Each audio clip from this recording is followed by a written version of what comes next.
It's a familiar story here in PV for this Cowgirl group. Last time they were here, Miranda Ellish had just moved on. Now Lexi Kilfoyle moves on, becomes the #1 pick in the draft. But the great news for this Cowgirl team and their fans, they find a way to reload quickly. And they do so here with the former UW pitcher, Ruby Malin. And she gets a stiff test to begin her time in Stillwater. It'll begin with Amaya Ross and the Florida State Seminoles, a group that put up historic highs in offense in the history of Florida State softball. And there have been a lot of really good Florida State softball teams. The very first pitch of the 2025 season fired in by Malin for a strike.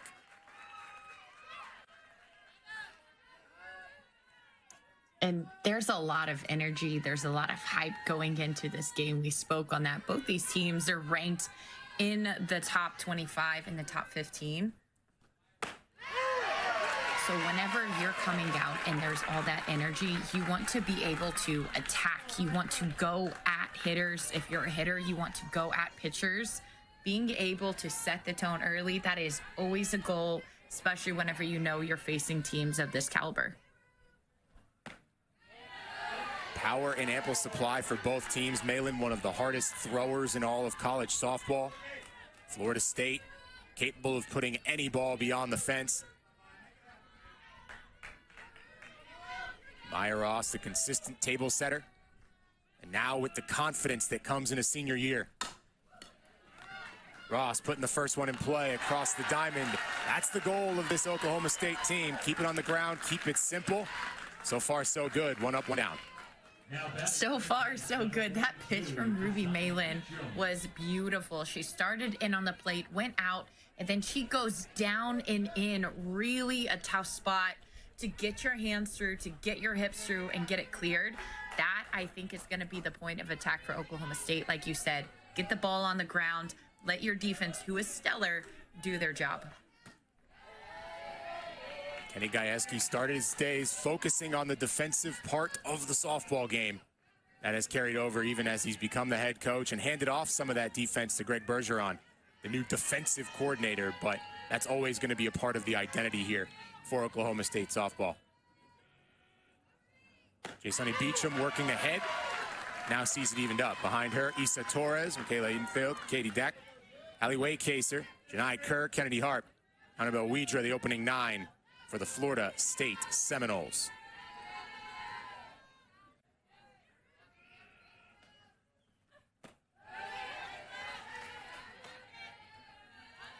And I want to go back to that pitch that Ruby threw 2 pitches ago, that off-speed, that changeup. That is something that I feel was missing from her repertoire, from her arsenal.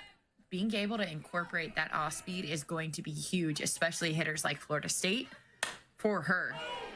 Beecham just fouled down the line. Yeah, you've got to be ready, especially with a hitter like Beecham. Her and Torres both putting together 2 of the best freshman seasons, not only in the history of Florida State, but in the history of the sport. And that got Beecham the NFCA National Freshman of the Year. We've got a few finalists in this game wearing both uniforms for that award. This young crop of softball players just gets better and better every single year.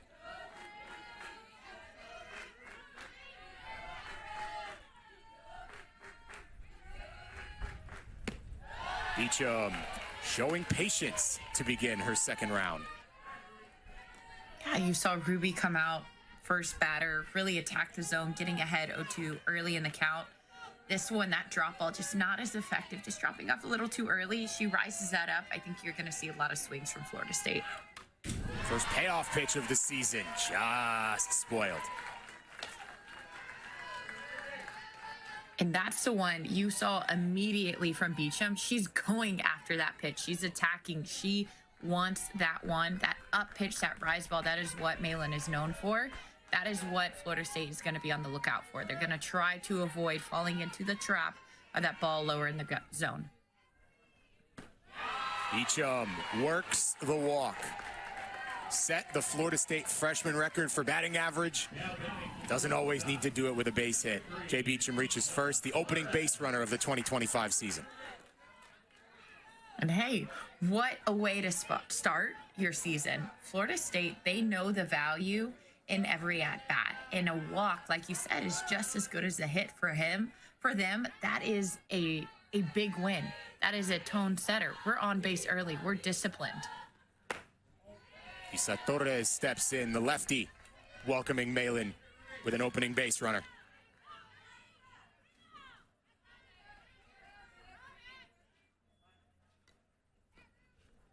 A quick time called. A conversation between Hassler and Malin. And a quick meeting of the minds. This is what it's about. This is why you challenge yourself early, right? It'd be easy to go out there, take on a team that's overmatched, and Malin's stuff would let her just blow by any given opponent. But that's not what you get here when you're facing a team like Florida State. You make those adjustments, and you're far better off for it over the course of not only the game, but the season. Yeah, and you saw pitching coach Carrie Everly, another pitcher transfer who had a lot of success at Oklahoma State. But you saw her talking to Ruby Malin, gesturing towards the corners of the plate. She's missing low, but she's also missing wide. You nail those corners, you're going to get those hitters to feel a little bit more tempted to bite. Does catch a piece right there. So immediately to your point. Immediately, it's like I scripted it, right? There you go. Love when that happens. Careful. We don't need to get any controversy started. It's only the first inning of the season. But back to the change. Torres handled easily. Pretty remarkable. She had one of the best freshman seasons in the history of the program, and it got a little overlooked because of what Jay Beecham did. But she was right there as a finalist for Freshman of the Year as well. And now she'll send it back from whence it came. The two sensational sophomores, both on base for the Seminoles.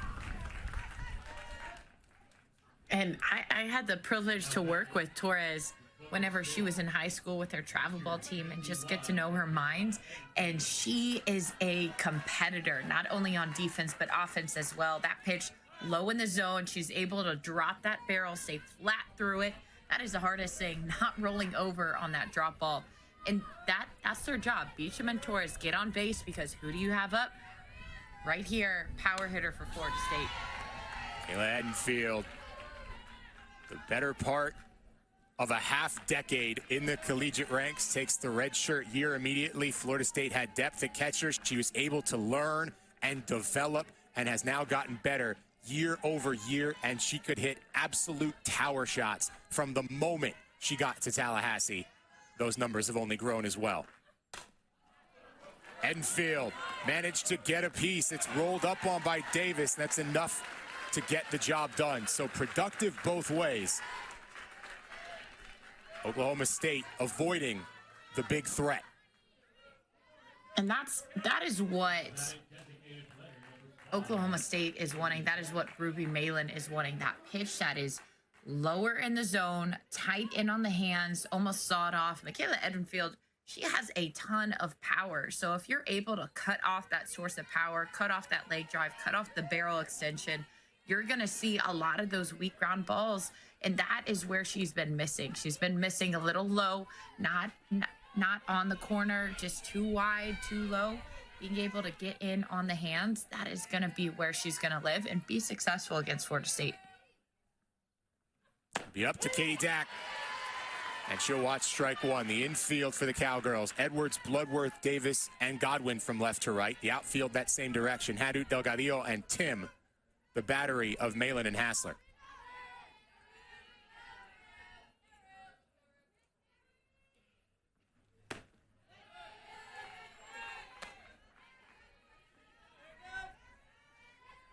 And if I'm Florida State, I've seen 3 batters go up, 4 batters go up. I'm the 5th batter. I have noticed that this is a tendency. She's staying lower in the zone. She's missing wide. I'm very disciplined with my swings. Sure enough. And that, I think a pitch like that, it's very, very close. But if Malin is getting the strikes early on in the count, I think those will be called strikes later on in the count.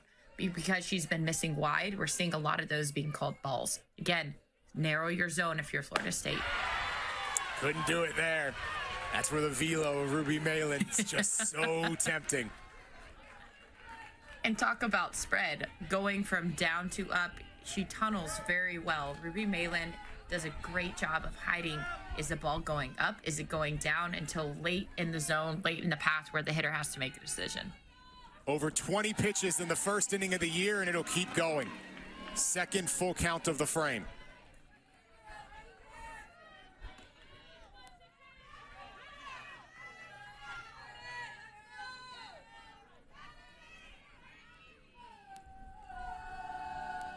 Dax standing tall against one of the nation's best, and it's a K.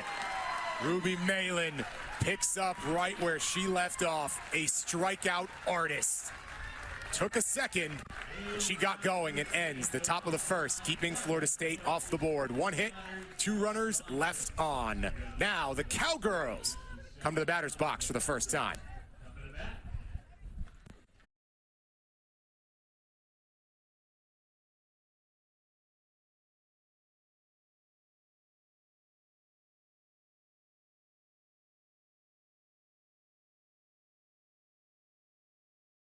Second years for the Seminoles. Ashton really coming on strong the end of last year. Winds up at 18-6, a 3.20 ERA, over 100 strikeouts as a freshman, leading the way in innings pitched. Because of injuries, called upon, answers the bell, gets the opening day start, and throws strike one to Megan Delgadillo.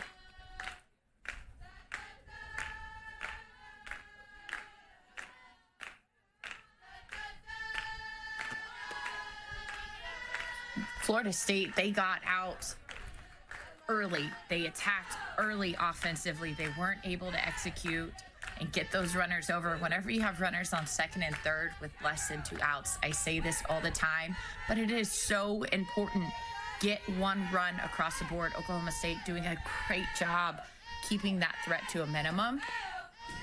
But as you saw with the first pitch and the second pitch, you saw a bunt, you saw a slap. Oklahoma State, they have a lot of tools within their tool belt. They are a team that can do it all. So being able to have your tight defense, to be able to go in and attack the zone, that's going to be really important for Florida State as they go, not just in this first inning, but throughout the 7 innings of this game. Missing inside there, going against another phenomenal transfer in this matchup. Megan Delgadillo, they call her Cheese.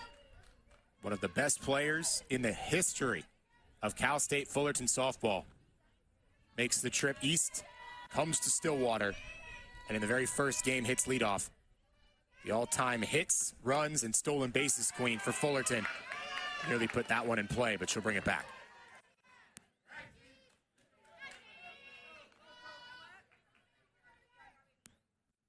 And that's the danger of her. You saw that placement. Yes, it went foul, but the placement, the hindsight of whenever you show a soft slap, that defense is aggressive. And so they're crashing hard in on that pitch. Next one, can we get a chopper over the head of the third baseman? Can we be able to draw them in so you can do what you actually want to do? It's a give and take, it's a play. And I love to see that awareness from her. This one does wind up in play, and it hops off the glove. Delgadillo barely gets it to the grass and turns it into a double. That's the wheels that Cheese has in the first extra base hit of 2025. And again, it is all about drawing them in so you can play the game. Look at second base. Being able to notice that as a hitter and go, okay, I am tearing this one hard. No more soft swings. They're drawn in on defense. If I can get something hard, I can poke it through the infield. That is big. And then the hindsight to go, tips off her glove. No one is in sight. Let me take that extra base. Puts them in a great position. Weidra did everything right. It just has too much speed on the ball, and certainly in the wheels of Delgadillo, and Claire Tim gets an RBI opportunity to begin her season.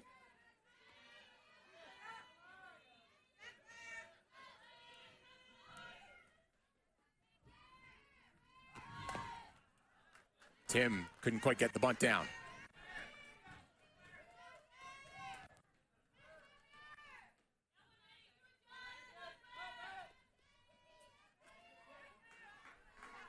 Just in these first few pitches alone, I've seen a lot of movement from Florida State. Oklahoma State is making them move around, shift their infield, shift their defense a lot.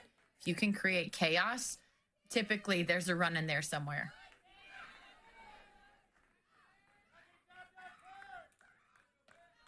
Danley working low.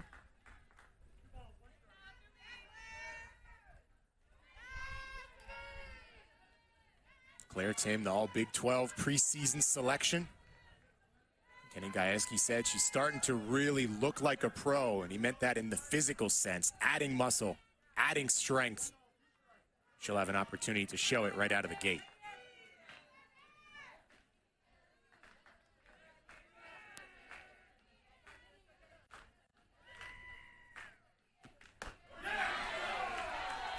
To the bender and couldn't catch the zone. Some oohs and ahs from the Seminole faithful in Mexico.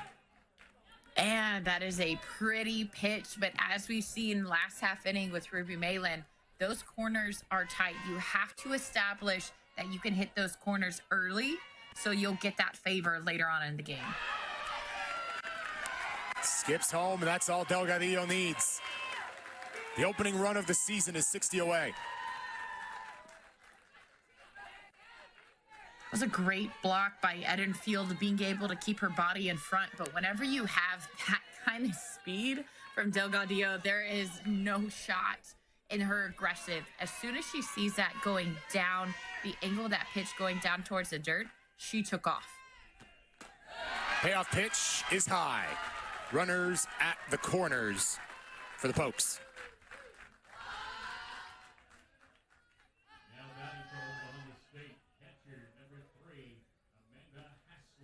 And I like this call right here. Yeah. I like the timeout. I like this call. It felt like this inning, or this top half of the inning, or bottom half of the inning, got off to a hectic start, a crazy start. Oklahoma State, they do create chaos very, very well. But Florida State, they are a team that's been in these situations.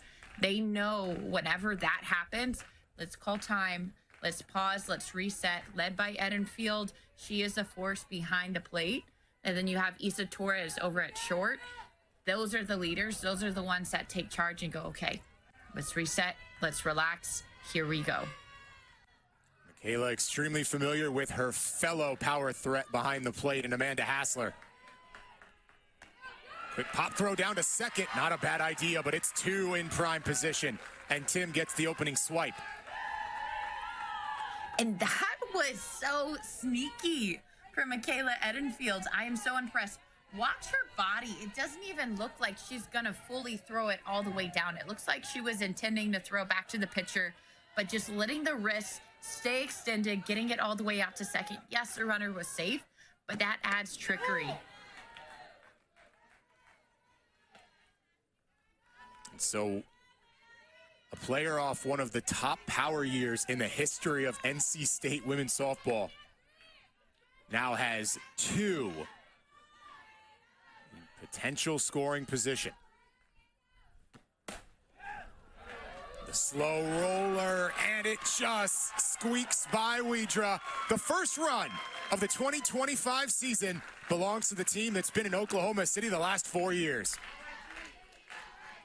And this right here is a great pitch. She did her job, but whenever the moment gets to be high pressure and you try to rush, you try to make the throw before you field the ball, that's when mistakes happen. And that is what Oklahoma State knows. Everybody is playing their first game this weekend. Every team is opening up the season. What can Oklahoma State do to take advantage of that? What can Oklahoma State do to say, how can we push buttons? How can we put pressure? Because teams, they haven't done that since last June, since last May. So being able to create that momentum, that is big. And that crowd's going. They sound pretty good. Oh, yeah. Acer 2 fan base is not afraid to travel. And especially when the opportunity is go to Puerto Vallarta, Mexico, in early February, it's all right, twist my arm, why don't you? And so from Stillwater and Tallahassee, they make the trip. I guess I'll make that trip to Mexico to watch some softball. I mean, what could be Especially worse, with right? these two teams. Yeah, exactly. Well, this job does not get any easier for Ashton Danley. One of the best sophomores in America takes center stage. Godwin watches strike one. Jay Beecham wound up winning the Freshman of the Year, but Carly Godwin was right there, top 10 when it came down to it. The Oklahoma State freshman home run record holder with 15 as a newcomer in this sport. Nice off speed right there by Danley.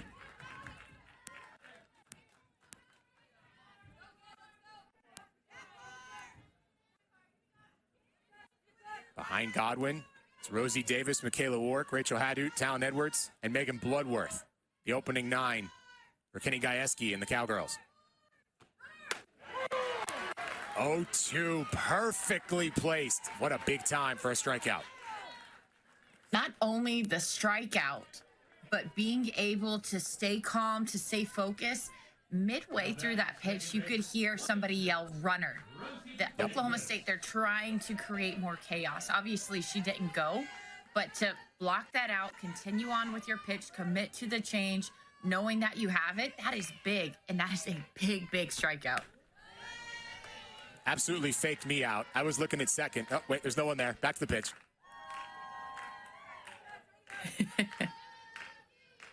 Rosie Davis, still a huge opportunity for Okie State in the early going.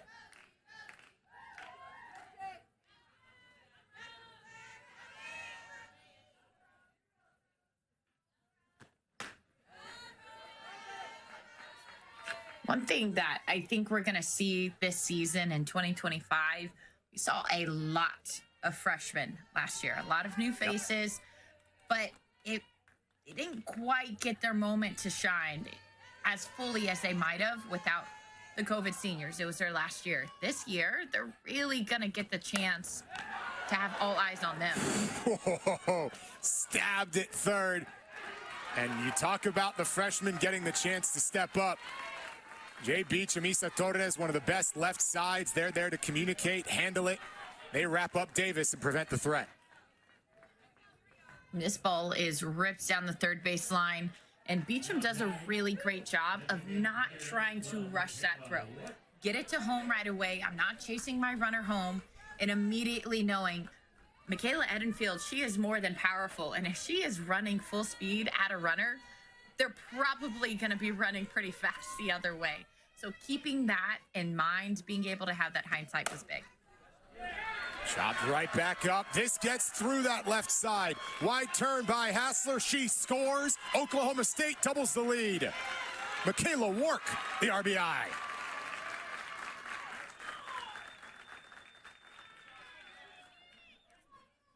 Right now, Oklahoma State exposing a lot of holes with the middles. That one just in between third and short. This is not the best hit. This is not the hardest hit, but you could see Torres, she was scooched up towards the middle looking for something, especially with the ground ball or the drop ball, being able to cheat a couple steps that way, got caught on that, and that is what Oklahoma State has been exposing with Florida State.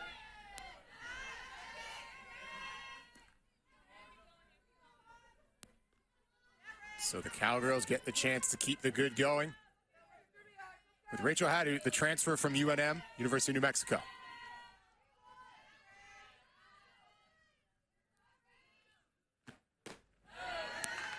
Much like every other transfer we talked about in this half inning, has her name all over her previous school's record books. When you've gone to Oklahoma City 5 times, including the last 4 years, you're going to do pretty well in the portal, and Kenny Gajewski and this staff most certainly did.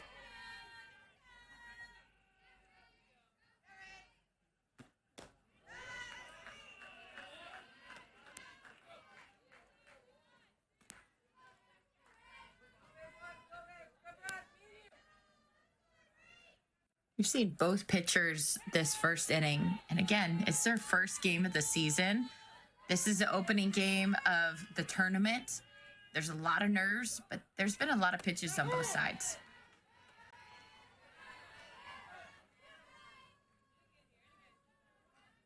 You almost expect it. Pitchers just taking that extra moment to settle in. I guess the conventional thinking is that offense has the edge early. See if Hadou can maximize that. And the inside. That one catches the zone. Beecham, Torres, Widra, and Ross, the infield for the Florida State Seminoles. Outfield left to right, that same direction. Kerr, Harp, and Waycaser. Edenfield and Danley, the battery.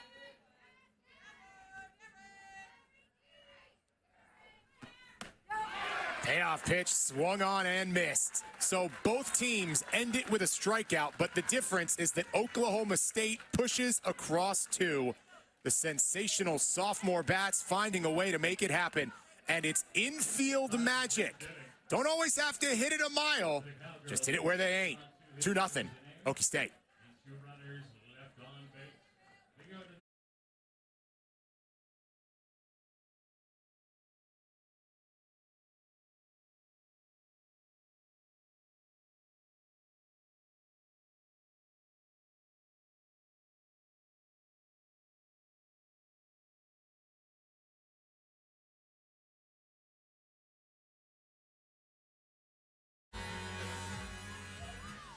Florida State Seminoles will go into comeback mode right away to begin the season. The good news for the team out of Tallahassee is they certainly have the bats to do it. Ali Waycaser and company will get it started against Ruby Malin here in the second.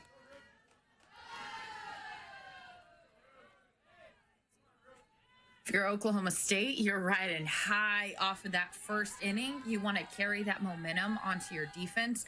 You want to avoid the same trap that you set for Florida State whenever you're up on defense. A clean defense, attacking the zone, not wasting pitches, not wasting moments, but being very efficient, being very intentional every single pitch.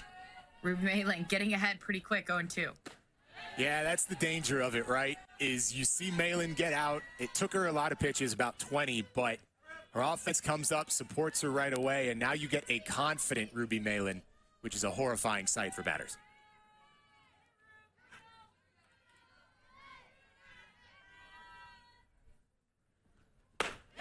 Malin, yeah, that. What was it you said, Corey? A horrifying sight. Just Ruby Malin. I love it. And again, the way that she tunnels that rise ball, that low rise, and the pitch that drops off just a little bit, it is very hard to distinguish one pitch from the other as a hitter until it's almost too late. She does a great job with tunneling. Janai Kerr hit foul. Another preseason all-conference selection. Sound like a broken record mentioning all of those between these two teams and potential World Series squads.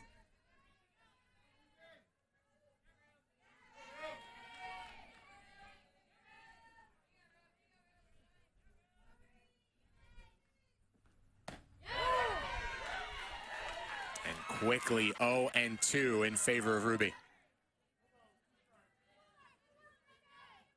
And that's her finding the zone, understanding. Last inning, it looked like she was struggling. Where's the strike zone? Where are my pitches going? Settling in, taking the moment. All right, let's bring that pitch up. Let's bring it over just a little bit. Make that adjustment. Pretty much since that visit to the circle, with the exception of that last pitch, Malin has been either hammering the zone or right there.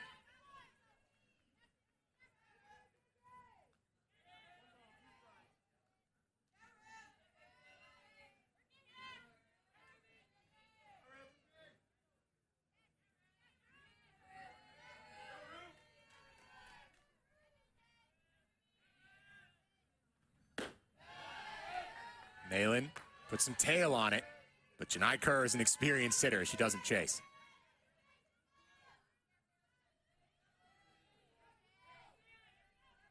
Starting to see Florida State, especially the lefties, staying in the back of the box. They're letting that ball travel as long as they can. Is it going to go up? Is it going to go down? If you move back just a little bit, that might give you as a hitter a little bit more advantage to be able to see, all right, I'm making my decision. I'm staying down on the ball. This ball is going up. I'm going to leave it alone. Tenths of a second, but it can make all the difference against a player like Malin. Janai Kerr snatched that one from the top and stays alive.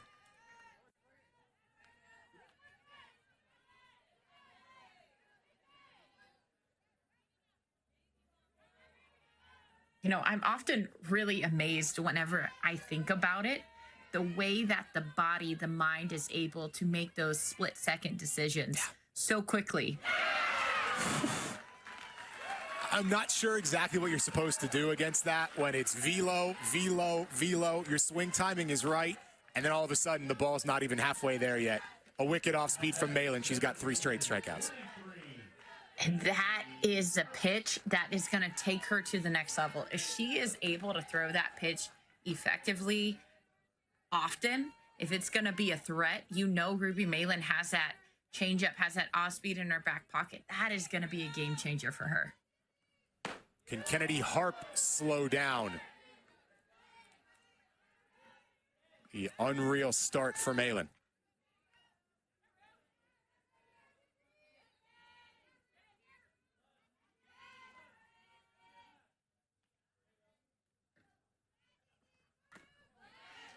Harp, another one of those ascendant sophomores.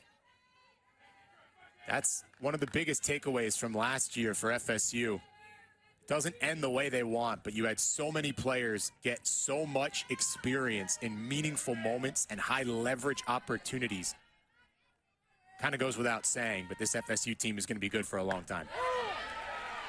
Have been, will continue to be. But right now, Ruby Malin doesn't care about any of that. Softball is really just about momentum. What team has a momentum? What team can keep it? Right now, Oklahoma State does, but that can change in an instant. Top shelf. She is not giving it up. Strike out the side in order. 4 straight Ks. A player who was one of the best in the Pac-12. That no longer exists, but the nasty arsenal of Malin does. She's on fire. Cowgirls by 2.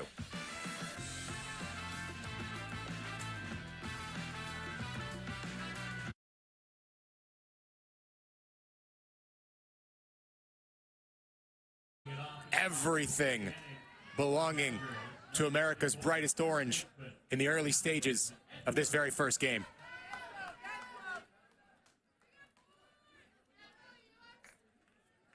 Florida State, again, we spoke on both of these teams, their history, their experience performing at the high level. Both of them have the coaches to lead them to greatness. We've seen it before.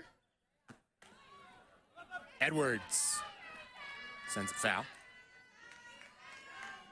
From Florida State, I would like to see a bit of response, a little bit of pushback. It doesn't need to be a knockout punch, but just something to tap on Oklahoma State and say, we're here, we're back. It could be a great defensive play. It could be a really great series of pitches, of really efficient working through the zone. Edwards, sky high to right, and the first home run of 2025 belongs to Talon Edwards.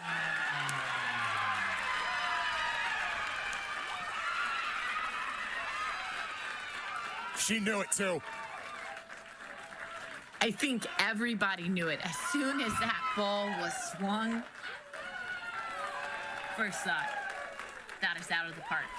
I was talking about response, about pushback from Florida State, and Talon Edwards said, absolutely said, no way, this is all me. This is up in the zone. She does a great job not trying to go and get it. That is the temptation with those inside pitches, but being able to get the barrel out in front, rotating in place, and absolutely crushing that. What a way to start off your 2025 season.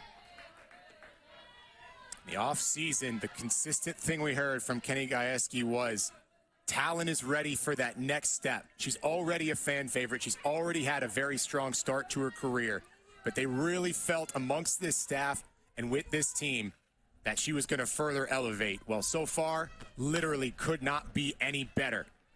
Bloodworth steers it in play, and that's routine for Widra.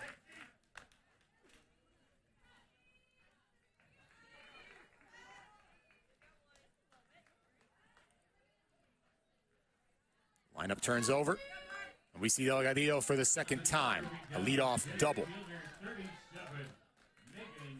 We saw several different looks from her first at bat, a bunt, a soft slap, a chop, and then a hard slap. She has the ability to do it all. Defensively, you need to be on point. Underneath that one. That'll be a pitch that'll serve Danley well.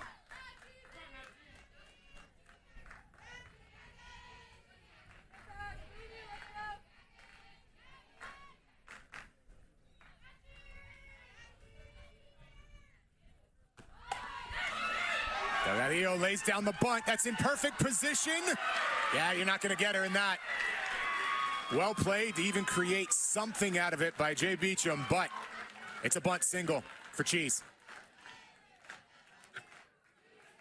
And I'm almost tempted to say with Delgadillo, whenever you see her do one thing, expect the very opposite. Hard Right. stand-in swing. Very next pitch, she turns around, she squares around, she shows a bunt.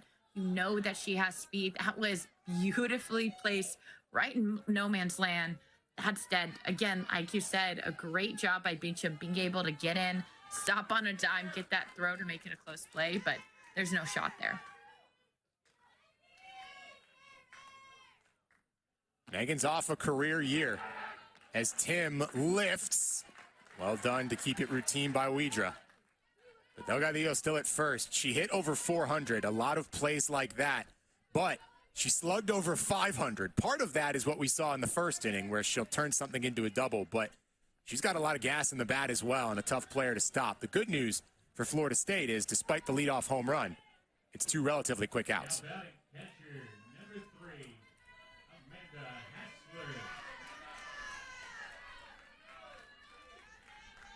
What does Hassler have in round two?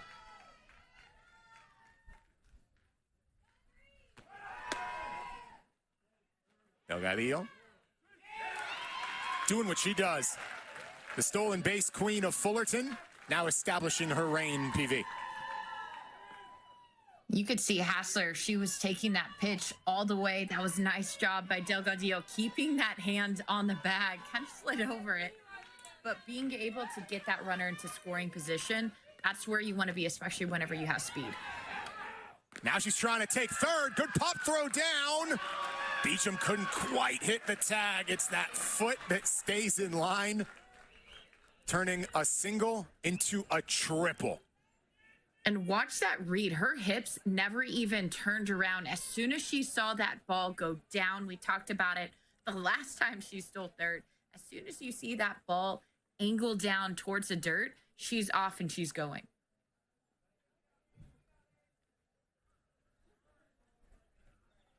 It's not an Oklahoma State team that steals a ton of bases, but the addition of a player like Delgadillo can change that math in a hurry. It was like Edenfield, something with her hand. You can kind of see her squeezing it around.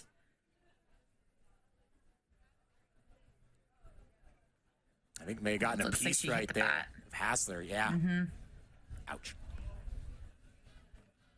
Especially whenever you're going full speed, your hand is open, exposed, extended.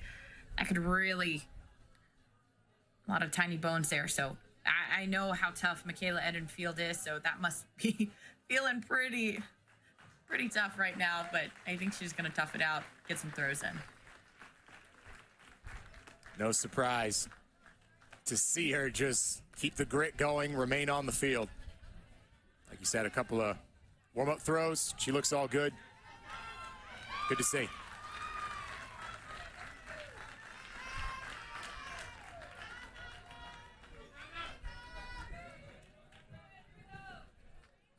Wiggling those fingers. It was a busted finger last year that kept her out for a bit. Certainly longer than she or Florida State would like. Luckily, all good.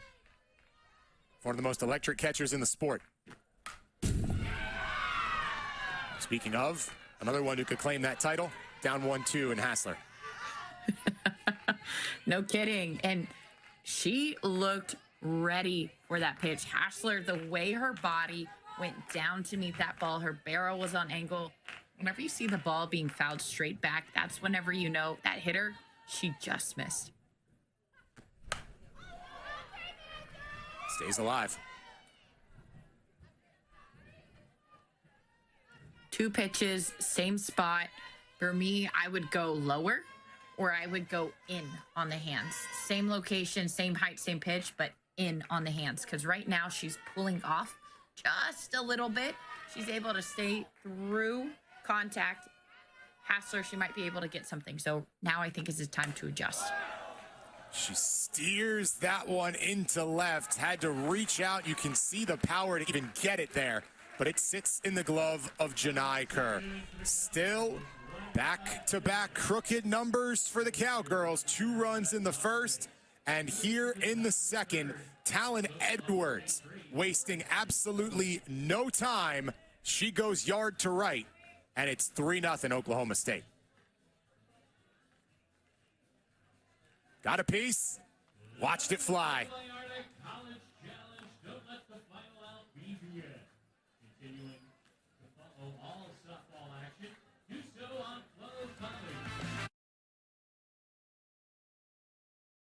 Giving these athletes a unique experience. And right now, all of the fun in that experience belongs to the Oklahoma State Cowgirls. They lead this thing by 3.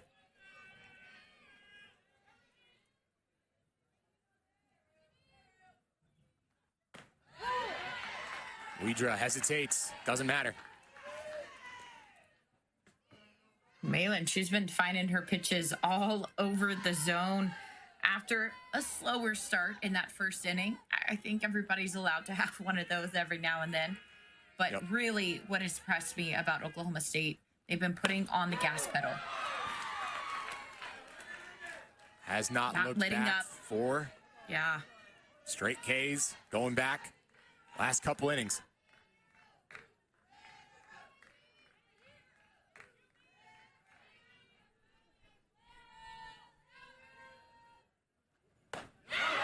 Make it 5 in a row. A dream start for Ruby Malin. Now batting for Florida State, top of the order, number 12. We spoke about Ruby Malin. She wanted to be the ace. She wanted to be the pitcher that whenever the game's on the line, you have a big game coming up, your coach looks to you and says, you got the ball. She wants the ball in her hands. What a great way to prove this. And she comes with the beautiful change to begin round 2 to Amaya Ross.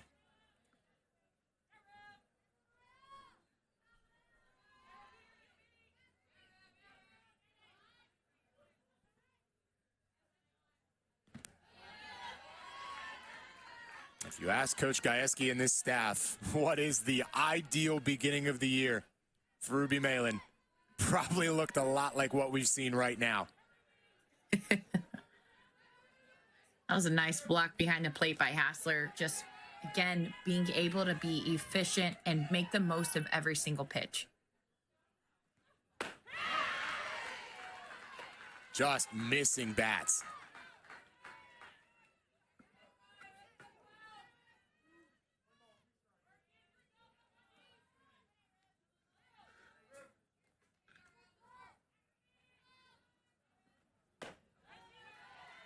Maya Ross, comfortable in the role.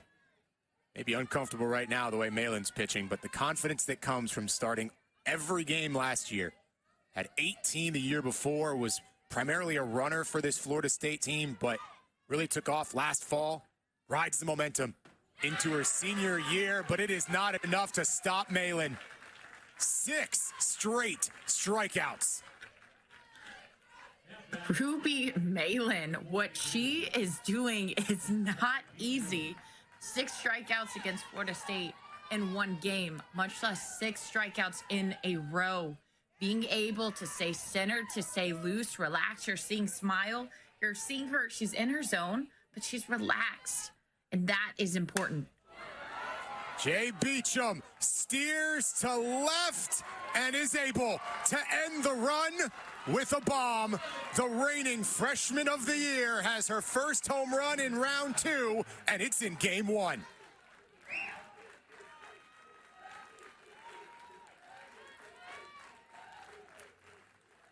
That was an absolute smash. Both of the home runs this game have come from elevated, up in the zone, inside pitches. Watch her body rotate. Just clean, easy, being able to turn and not do too much. She's letting the barrel work for her. She's letting Ruby Malin's speed work for her. I mean, that is as close as you can get to having it be a home run and not be foul, as you could call it. But I love that from Beecham. I love that adjustment. She's been watching. She's been noticing. Now it's her turn to make the adjustment, and she did. The only drawback to high velocity is sometimes it can be turned the other direction. Beecham does. I love the look on that replay, too. You can see her, and it's not this heavy follow-through, like you said. It's easy. It's smooth. It's so natural for her. And she tucks it in the corner and makes it 3-1. Her fellow sophomore Torres headed that same direction with some carry. Great adjustment in the air by Hatu. So, largely a Ruby Malin game to start. However, Jay Beecham, as she has done from the moment she got to Tallahassee, finding ways to be clutch, to be productive, and to make a difference. You had a feeling we'd get a look at everything. Great pitching, great hitting, and everything in between with two World Series contenders. And here's the sensational sophomore and hometown kid away from home, still going yard. 300 strikeouts for her old team. She goes into the portal, gets an email on day one from Lonnie Alameda, and now finds herself working for the Florida State Seminoles. She will go against Carly Godwin, quite the opponent for your opening at bat.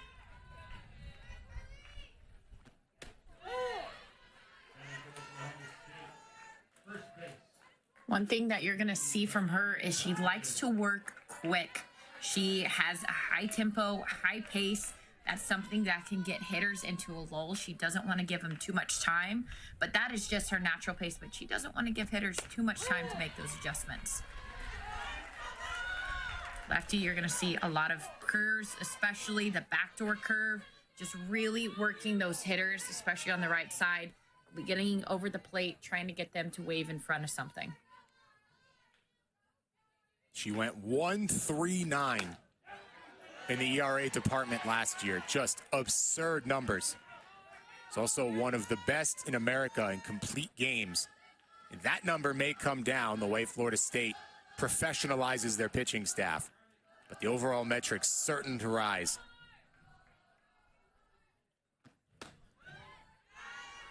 Two's up. And you're seeing her struggle a little bit with what these other two pitchers that we've seen so far in this game have already learned. That corner is tight. You have to bring it over just a little bit. That is not something that she wants to do, especially with a hitter like Carly Godwin. She doesn't want to give her too much plate. Godwin goes 4-3. And it's a leadoff base runner for the third straight inning. Every single frame of the season so far for Oklahoma State, they started with a base runner. And just the power behind her. This isn't something that she got all of it. She crushed it through the infield, but she is able to manipulate and generate a lot of power that even with the ball's in on her hands, she's able to muscle through the infield.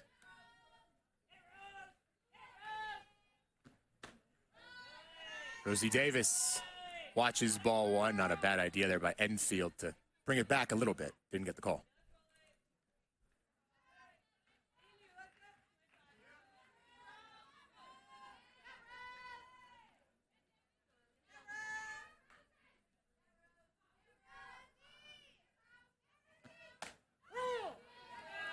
Evened up to Davis. A reminder that sports are better on the big screen.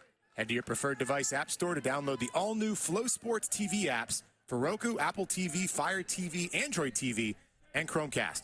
It's at your favorites. Search our library of live and on-demand content and so much more. Download today. It's where you can find every single game of this tournament here in Puerto Vallarta, Mexico. An absolutely full slate. Few games each day. These two will play again to conclude round one of this tournament. We're also going to see Northern Colorado, the back-to-back champions in the Big Sky. We'll see Louisiana Tech here in round one with the reigning Conference USA Coach of the Year, that's only the first half of this tournament. Round 2, we'll see 6 teams compete as Rosie Davis continues to compete in this at-bat. And compete she has, because we've seen the backdoor, we've seen a low curveball, a mid curveball, a high curveball. The way that she has been able to spot these pitches across the zone, I really like what I'm seeing. From both ends, the hitter and the pitcher, just constantly making adjustments. Apsell wins the battle. Good pop throw down. But the first K to begin her Oklahoma State career in game number 1. Apsell starts it out against Okie State. A huge addition for FSU. Now we see Michaela Work.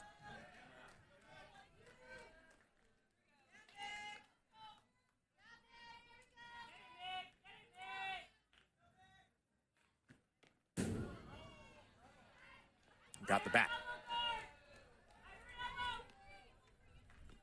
That one got a little bit away from her. She got lucky that it nicked the bat and not the arm. But if I'm a hitter and I'm Work and that ball tips off my knob, I'm going back in there and I'm saying, heck yeah, throw that pitch again. I'm going to get tighter on the plate. I'm going to make you feel uncomfortable. I'm going to make you pitch that inside pitch to me. And if you do, I'm ready for it. That one a little more in the away department. Winds up over 2 all the same. I think she missed on that. Yeah. I saw Edenfield set up on that inside plate. That was the mindset of let's go back in. And maybe she missed. Maybe she was a little tentative, but missed opportunity there. I would go back in. Go back in again. Missed a spot. It's okay. Go back in. Get on the hands because you can tell that she's not on time. Apsell drops it in perfect. After the opening single, Julia starts her FSU time with back-to-back Ks.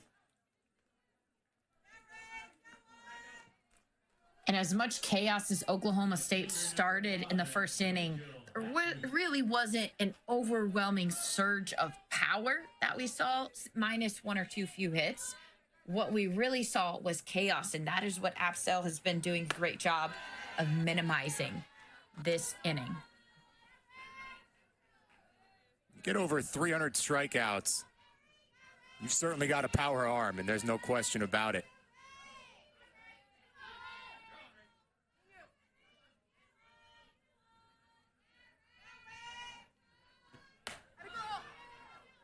Apsell again, working her way right back into the count. Love that pitch, tight and on the hands.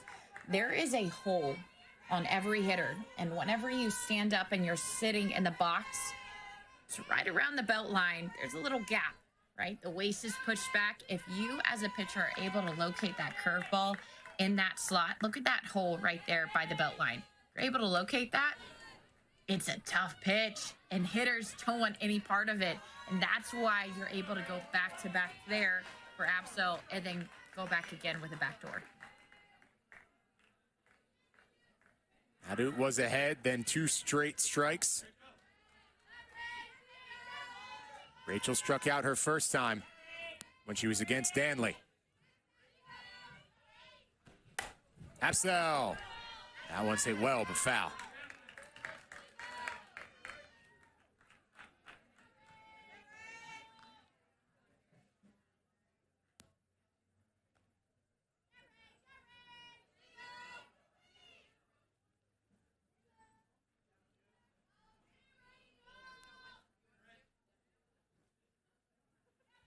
A little bit of communication there with Edenfield. And again, she is the leader behind. Yeah, she is the leader. She's letting everybody know what is going on, taking charge, taking initiative. That is so, so important. We're only in the 3rd inning. This is a close game. This is a tight game. Having clear communication is important. Apsell goes to the riser, trying to lay the bait. Hadut doesn't go for the cheese.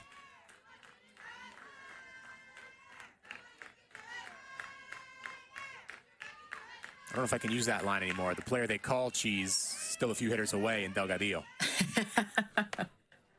To just a little looper, and this fight will continue. 7th pitch coming to Rachel Hadut.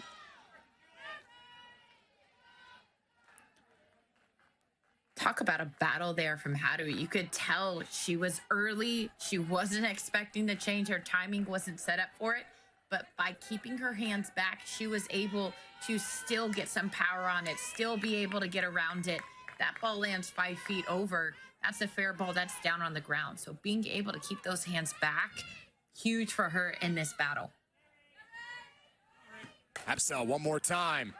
This one is in play, handled well. Beecham across the diamond to close the frame. Julia Apsel comes in relief and more than does the job. Concedes the single, but then picks up 2 strikeouts and a routine play across the diamond.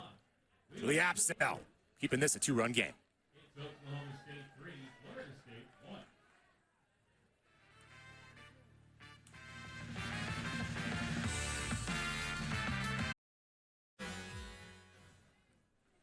Well, Florida State makes a pitching change.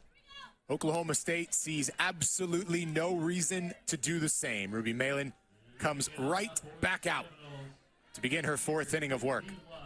She sits at 1 hit, 1 walk, both of them coming in the first couple of batters, and the home run conceded to Jay Beecham. Other than that, it's been pretty flawless. Michaela Edenfield, a player who can ruin a flawless day very quickly.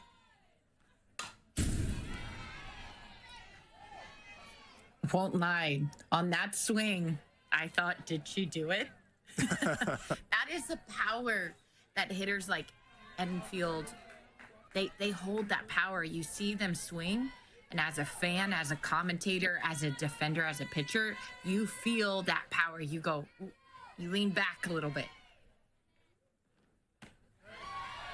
You have to respect it, and I love that from her. She's almost certainly going to finish her career in the top 5 of slugging percentage all time at Florida State. She's 2nd right now.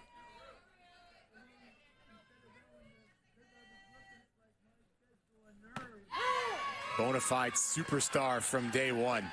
Well, so is Malin. That was a nice pitch. And I like the strategy from Malin. 2 off speeds back to back. Missed the first one, got the second one. But being able to throw her something different, because this is the power, getting her off balance. And then she goes up and in. That's a great sequence right there. Slow her down, speed her up.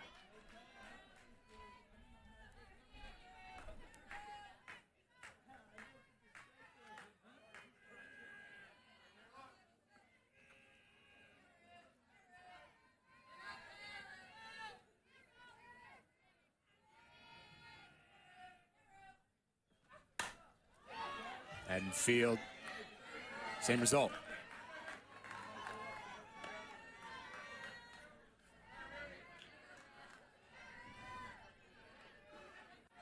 Malin a little over 50 pitches to this point in the game. And what a great bounce back. That really speaks to the resiliency in the 2nd and 3rd inning. Because in that 1st inning, she was pushing 20. Yeah, it was about half. Down in the zone, Edenfield down swinging. Malin continues the strikeout barrage.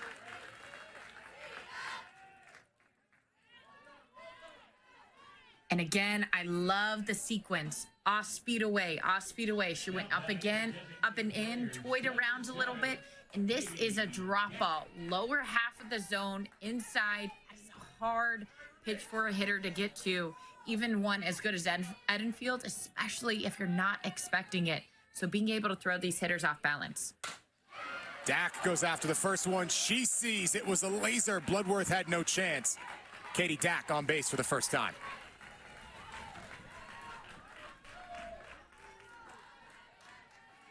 And I love the aggression. Often, Malin, her pitches that are up in the zone, they're not as tight on the corners. So knowing that, going after that whenever you see it, that ball was hit so hard. And yes, it may have been directly to a defender, but the odds of you getting on base always go up the harder your exit velo.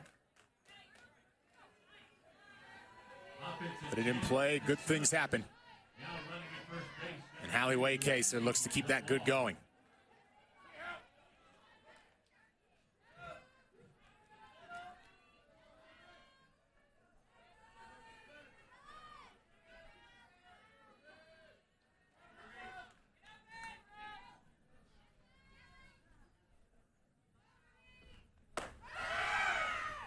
Pop throw down to second.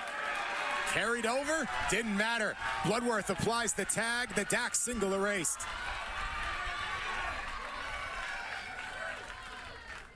We talked about impressive catchers.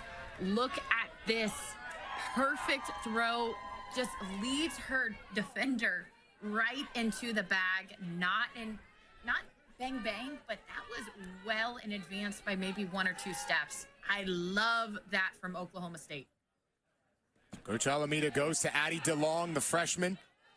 Makes her debut on the base paths, but ran into a good catcher on the other side and an elite defensive short in Bloodworth. And all of a sudden, it's right back on schedule for Malin.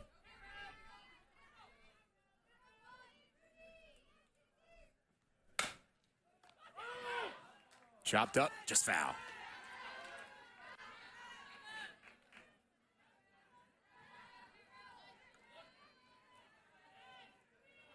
Malin's got a shot here to be 1 over the minimum these last few innings. That one pitch to Beecham, which wasn't even necessarily a bad pitch. It's just a phenomenal swing by Jay. Waycaser down. Ruby Malin beyond locked in.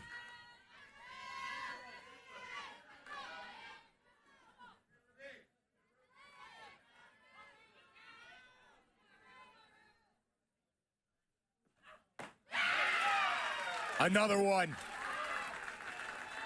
Ruby's pitching a gem. At least 2 strikeouts in each of the last 3 innings.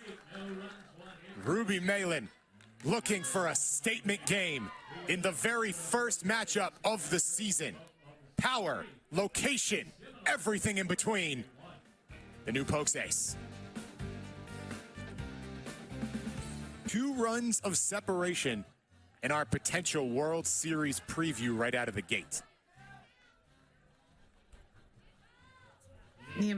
That's the important thing, right? We have so much game left.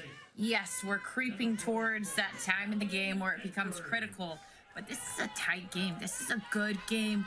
Both of these pitchers have stepped up in big moments, been able to shut down momentum. And I will go back again to Oklahoma State in that first inning. What they did was create chaos. They weren't hitting the ball hard every single time they put the ball in play. More often than not, they weren't. It was being able to keep their defense off balance, to keep them guessing, to create chaos, not just in the box, but on the base path. How about the versatility of Talon Edwards? She hits a home run on the second pitch of her season, and then here in her second at-bat, she flashes bunt right out of the gate.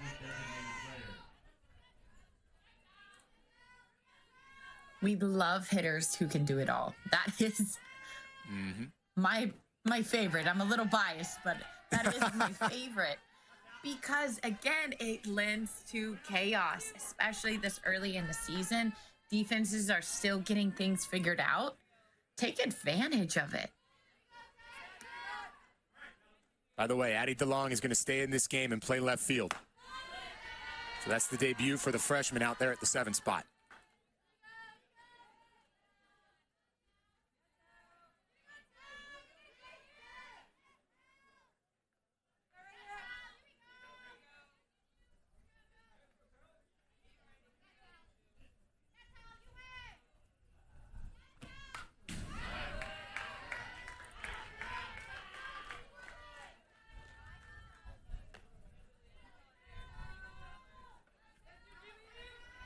One thing I love from Florida State is you don't see them get too high. You don't see them get too low. They're very consistent, and that helps, especially as you get later into the game. Emotionally, I'm staying locked in. I'm staying focused. That's been a humongous point of emphasis for this Florida State team. Their team motto this year is be at peace. Go out there, do the best you can every single day, and then put your head on the pillow, embracing what happened that day, and get ready for the next. It's a way in which these two teams are so similar, and there's a ton of them, from the sophomores to the talent. Big swing, Right through. Edwards down, hack in this time. But for Oklahoma State, and you talk to Carly Godwin, hey, what's the biggest adjustment here in round 2? She's giving myself grace, understanding, hey, it's not always going to go your way. It's a game of failure. And Nicole, I know you appreciate that. The emphasis on player care, mental health, so different than it was even a few years ago. Oh, absolutely. And being able to have that mindset of I'm going to give myself grace. I'm going to compete. Heck yeah. I want to win. Yep. I'm going to win. Losing isn't a question in my head whenever I'm going up to the bag. But if that happens, it's okay. I can let it go and I can focus on the next pitch, the next at bat. How can I compete this next time? And for Edwards, just struck out there in that last at bat, but the home run before that, still a lot of great things. Not going to let one run through change the day. Megan Bloodworth? I think.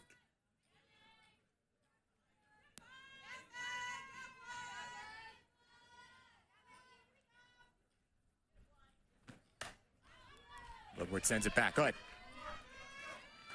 I think sometimes the perception is that it is weak or soft where you're not overly emotional about something, but being able to stay neutral as an athlete, the advantages that it has on you emotionally, on your breath, on your heart rate, on your cognition, on your decision making. The athlete that's able to get back to neutral the fastest. Your heart rate spikes after a pitch, spikes after a play, spikes after a swing. Can you get it back down as fast as possible? You're going to make better decisions. You're going to be tougher. You're going to be more mentally locked in. And so giving grace sounds soft, but really it is a strong place to play in. It's a strong place to be as an athlete. Especially in the sport of softball, right? Because you described it perfectly, where it spikes after every play, but the natural flow of it is stop, start, stop, start. And so you have that built-in mental and emotional roller coaster. And especially as a college athlete, you're stepping up your game to the highest level it's ever been. The demands are completely new on you as a player at this level, academically, athletically. It poses so many challenges. So to be able to maintain that level, it's easier said than done, that's for sure.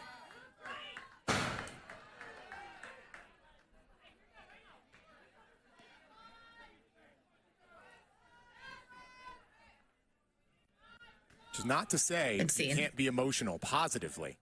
We see that from a player like Malin. She gets that last out of the Super Regionals with UW, but you can see the emotion on her face. But that's okay too, as long as you're harnessing it, utilizing it the right way. And we've seen that from Ruby today.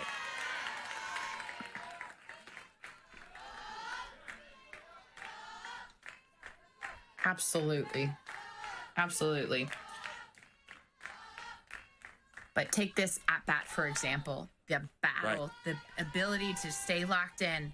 You've seen pitches up, up, up, up. Take a breath, reset. Where are you looking right now?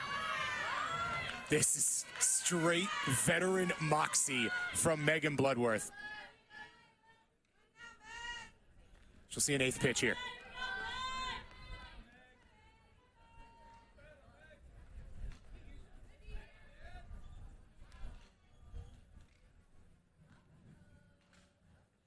Talk about the timeout. Talk about the reset. Let's stay locked in. Let's talk about where we're going. We have one out. What's the strategy behind the pitch? Where do we want our defense to be? Okay, set. Let's go. Let's get this pitch. Let's get this girl out.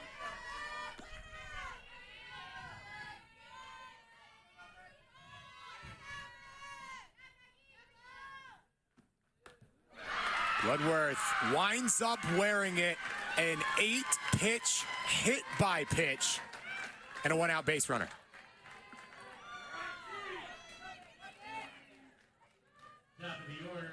I like the idea of where this pitch is going, but Bloodworth standing her ground. You see a lot of hitters whenever that ball comes in, you see them want to bail, want to get away. That is a free bag. And we talked about the free bag back in the first inning. It could be a walk, it could be a hit by pitch, it could be errors. But if you're able to collect those free bags, that's free base runners, especially whenever you have hitters like Delgadillo coming up with her speed and her ability to control where the ball goes. That's incredible.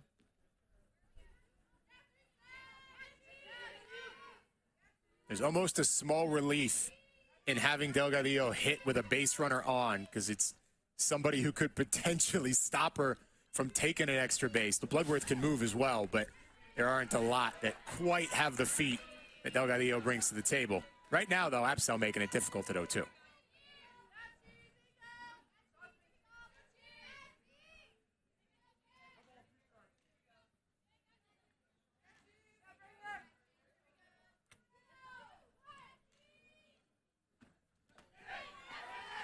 Single and a double so far. That flies into center.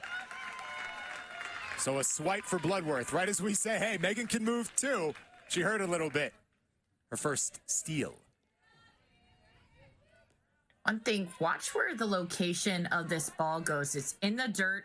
It's behind the runner. Being able to recognize that as a base runner, that's something that, it's a small thing, but it stood out to me from Oklahoma State. They have done such a great job of keeping an eye on that and taking advantage of those extra bases. That's got to be where having experienced players help. We've talked so much already about the last year freshmen, now sophomores, but Bloodworth's just played a lot of softball. She came from Alabama to Stillwater with Lexi Kilfoyle, who's now the #1 pick in the draft, and you've just seen it year over year. She was one of the best freshmen in America when she was in Tuscaloosa. She's translated that now here in her senior year. She stands at second. Delgadillo has also played a ton, and now she's battling. Nearly 20 pitches through not even 3 full batters faced in the frame for Apsel.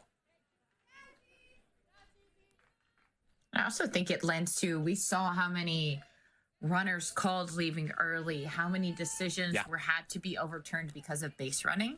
I think in the offseason this past fall, a lot of coaches' eyes turned to base running. Are you leaving on time? How, if we're having to be leaving on time, if we can't leave early, how else can we make up for it? Where else can we find that advantage?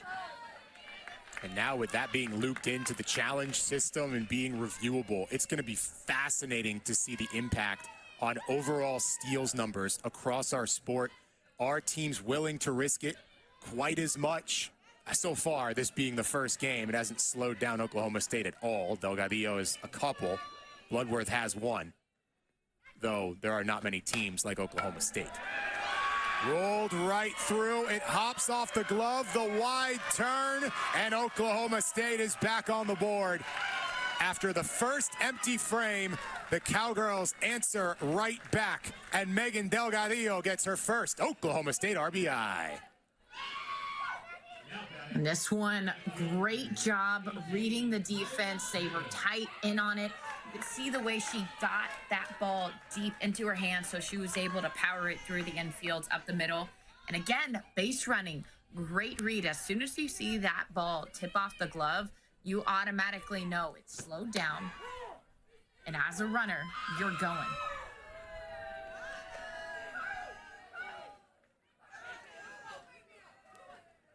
And Claire you can Tim see a little laugh from Michaela Edenfield. She said, you tricked me out. You tricked me out. Being able to be aggressive on the base pass. Man, Oklahoma State, they're just forcing me to talk about base running because time after time, play after play. Now Delgadillo does take off. That was a money throw from Edenfield. Weidra couldn't quite bring it in. Not sure it would have mattered regardless. How about 3 steals already? That one, a great throw. I think she would have been out completely. But again, we've seen this a few times from Florida State. Their defense, especially over at second from Weidra, she's just been anticipating a little too soon, trying to make the play before she has the ball. Just give it half a second. Will Delgadillo try and take third again?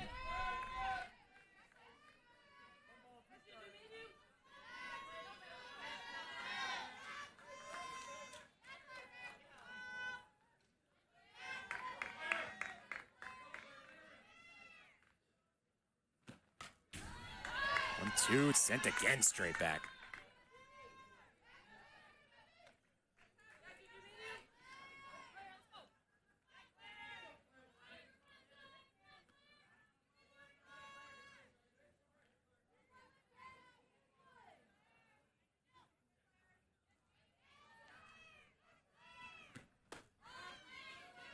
Now Tim patient.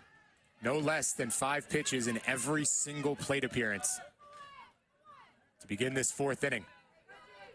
And I think here, if Oklahoma State can push one more across the board this inning, that will start to stifle even more the energy of Florida State. It will start to feel like the game is fully in Oklahoma State's hands. Now, a few swings from Florida State, and that could be easily rectified. You're in the 4th inning. You still have 3 to go.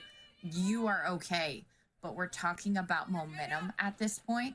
And whenever Oklahoma State has carried the momentum for a majority of the innings, it is really hard as a team to take that back. So right now, Florida State preventing another run, more so, less about the run, more so about the momentum. That's going to be big for them.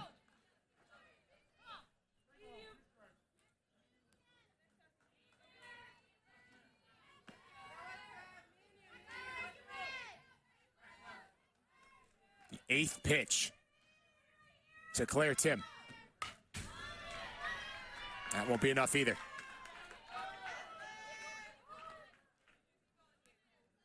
That's another thing. The more pitches that you can see, the battle, the toughness, get one more pitch, get one more pitch.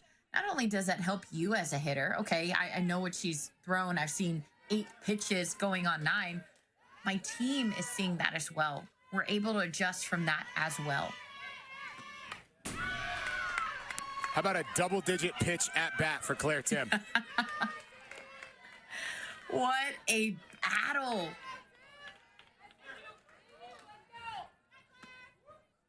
You can sense the excitement. The zone of these pitches have been up, down, in, out. There have been no end to categories. The only thing we really haven't seen is an off speed. Tried to work a little off there, but it's inside. Tim sees double-digit pitches and turns it into a walk, her 2nd of the game. Now batting the catcher, number 3. We love to get hits. We love free bases even more. 2nd of the Oklahoma inning. State, they have done a great job of being disciplined, really making the pitchers come to them versus them coming to the pitchers. Bunt shown. Florida State net and field just going to say, all right, take it. A double steal. Kenny Gajewski puts on a little play, and it works out well. 1 strike for 2 bases. I think the biggest thing you could see, Issa Torres, she was ahead of the runner, but she wasn't quite at the bag, and you could tell Enfield didn't want to throw it because she wasn't there quite yet. So good communication from the team right now from Florida State saying, all right, if she's crashing, this is where I'm going. You can see 3rd base, 2nd base, shortstop, catcher, all of them are communicating. In this situation, what are we doing with runners on 2nd and 3rd? Megan Delgadillo will tie her career high in stolen bases over the last 2 at-bats, 4.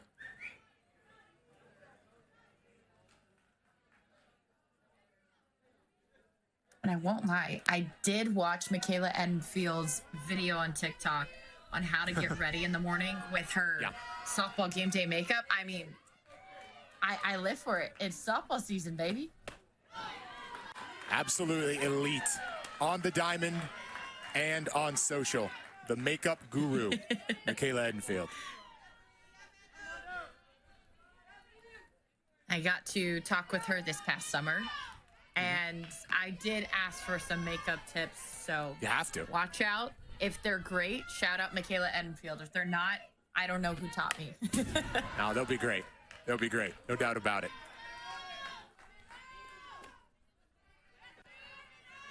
It's part of the reason that Michaela's become such a popular player in Tallahassee. Obviously, it's the most fun play to watch in the entire sport. the heavy hit home run, and Edenfield has some of the most mooniest of moonshots, such that her favorite part of the outfield back in Tallahassee, it's Area 51.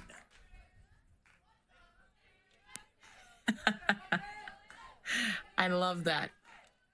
Unidentified flying objects, often off the bat of Edenfield. Apsell couldn't quite get that frame up from Mick. This battle continues with Hassler. I think the one thing that we've seen from Apsell this inning is those pitches that she was getting swings and misses on. A lot of foul balls on those exact same pitches. Can she get them just a little bit farther off, a little bit farther up? So after the 10-pitch walk to Tim, 6 pitches at 2-2 to Amanda Hassler. The shortest at bat is 5 in this inning, and it was Delgadillo's RBI single.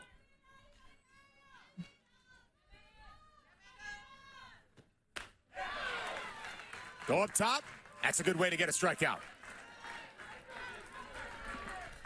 Absolutely. And that's a different look than we've been seeing. We talked about lulling the hitter, and that is what Apsell does so well. Is she lulls the hitter, she gets into a rhythm, she goes pretty quickly, but she lulls them into a fake sense of security, and then she'll pop one up. Dream RBI opportunity for Carly Godwin. Delgadillo and Tim at third and second, respectively.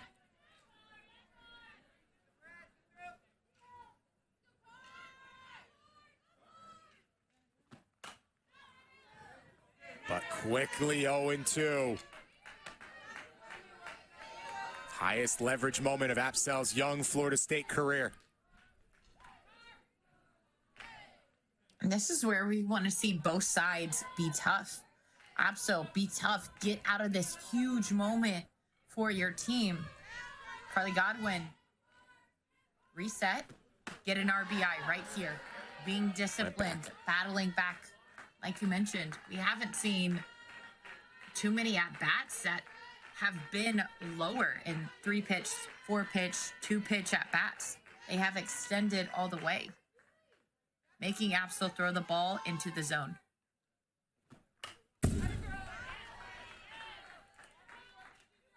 See a 5th pitch here to Godwin.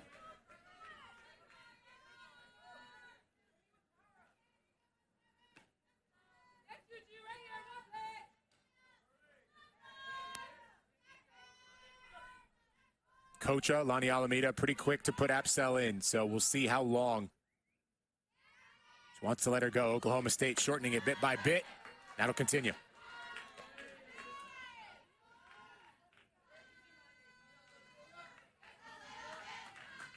Around the 4th inning, I mentioned it earlier, but that's whenever the end of the game, you start to feel that.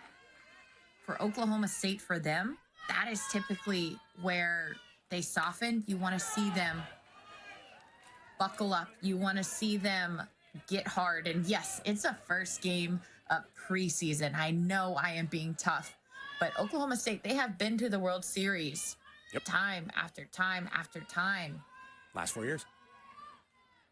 Being able to lock in now, game 1, that's going to pay off the end of the year. And that's what they're doing. This at-bat, man. Unofficially, it's just me making marks in my scorebook. This is the 45th pitch of this inning for Julia Apsell. 7, 8, 5, 10, 7, 7.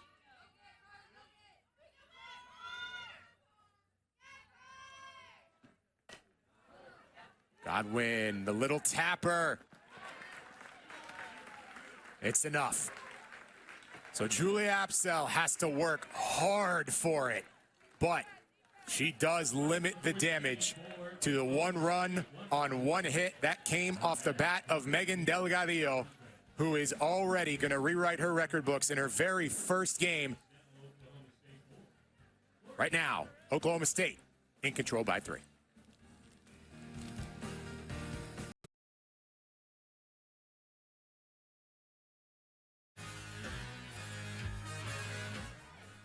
Your favorite races, games, and events are even better on the big screen. Select your favorite teams, tracks, series, and more to easily access the content you're looking for every time you open our beautifully redesigned TV app. Download the Flow Sports TV app today. Available on all major app stores. Janai Kerr going to try and get going on the big screen here. Her team down 3 as we begin top 5. And now you just begin to wonder, if this wasn't game 1, you'd say Ruby Malin is in line for a complete game. But leashes tend to be a little bit shorter in this first game, but conversely, Ruby's been about as good as possible. But right now, it's quickly 2-0 to Kerr. Agree. I can see her going maybe 1 or 2 more innings, but getting another pitcher, especially if Oklahoma State is able to push a couple more runs across the board. You look back at those runners at second and third, less than 2 outs, being able to get those runs across the board, that gives them a little bit more of a safety net, gives other pitchers the opportunity to face a top team, to feel that pressure early on in the season. Kerr steering it into left, but foul. Ruby not afraid to embrace that old school mentality, having a lot of innings on your plate. Her pitching mentor, Danielle Laurie. So you get that. You get about as good as it gets, and also somebody who is not afraid to pitch early and often. That's for sure. And what a mentor to have. Talk about a competitor. You look at Danielle Laurie and her career at Washington. That's who she was. That's who we see Ruby Malin be day in and day out. You see her compete at Washington, here at Oklahoma State. And I have to add this in there. I love the addition of the off speed, the consistency of it. Tried to work top. Janai Kerr pushes it full. First time that Ruby Malin has had a full count since the first inning and the second hitter of the game.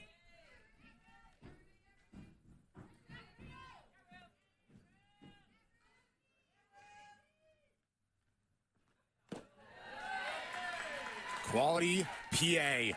Janai Kerr, her opening walk of the season. Talk about taking a book out of the other team's playbook.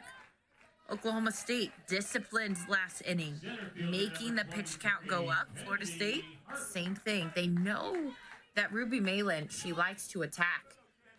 But once she gets that first strike, she will spread the zone out. Being disciplined after that first strike, if you're not swinging, making sure it's the pitch you want to go after. Kennedy Harp takes a hack. That one, a nice little off speed there. You could see how far out in front that swing was. Malin really doing a good job, not just with her pitches, but that spin rate, really disguising her pitches. This is the part of the order where Ruby had a ton of success in the first time through. Though Kerr and Dak able to bounce back from strikeouts by getting on base.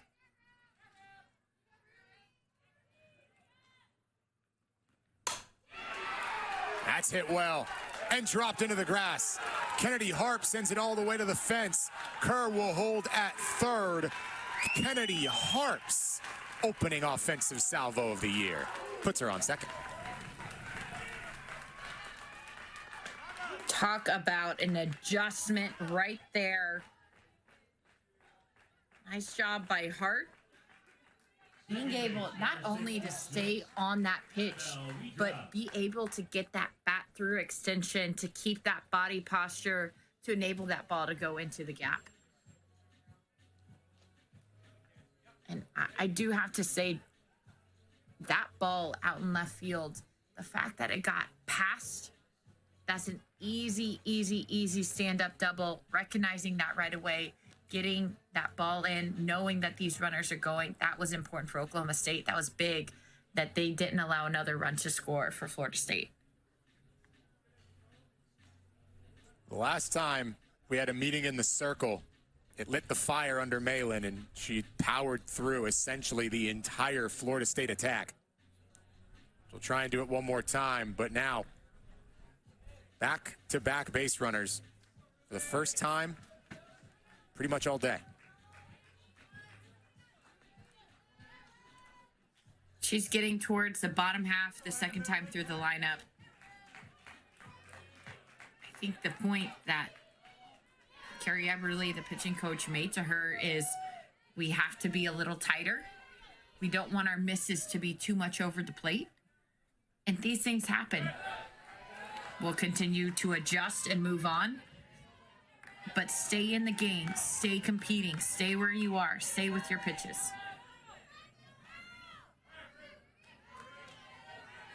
It is the first time in the game that Florida State got a leadoff base runner, and then Harp followed up with the extra base hit. Best opportunity by a long shot, and it continues. Widra, comfortable. Was in PV last year with Auburn. Now right back here with Florida State.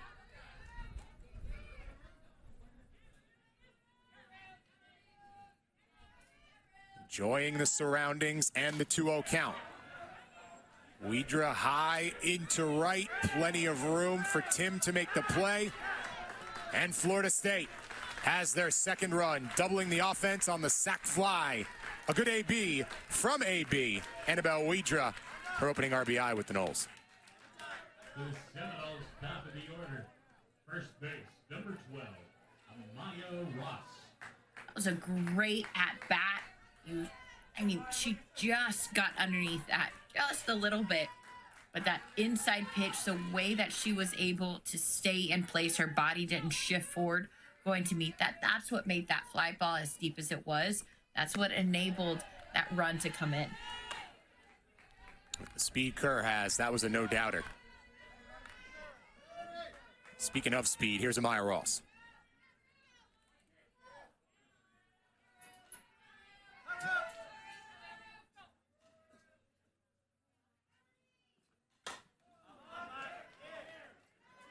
Ross goes the other direction. Routine for Hadid. Strong bounce back from Ruby Malin, and once again, that visit to the circle seems to pay immediate dividends for the Pokes ace. We'll say we saw a lot of swings and misses a few innings ago. Now we're seeing balls being put in play, contact happening from Florida State. You're seeing this adjustment the second time through the latter half of this lineup. Jay Beecham was the one who flipped the script. Her home run in the third inning. Prior to that sac fly, represented the entire offense for Florida State to this point.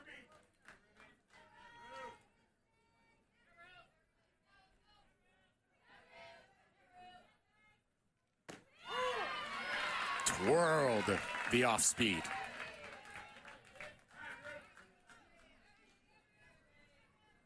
And if you're Beecham, the whole intention behind this is find the pitch you're hunting and hit it hard. Even if it's a ground ball, pop fly, line drive, hit it hard no matter where. Find that pitch, hit it hard. Because right now you have a lot of speed on second base. You're down by 2. If you can cut that in half, if you can make it 4-3, and you're still on base and you have great hitters behind you, that's passing the bat. Hard, yes, but foul and out of play. Jay Beecham has not been retired yet in this game. A walk in the first and the aforementioned long ball in the third.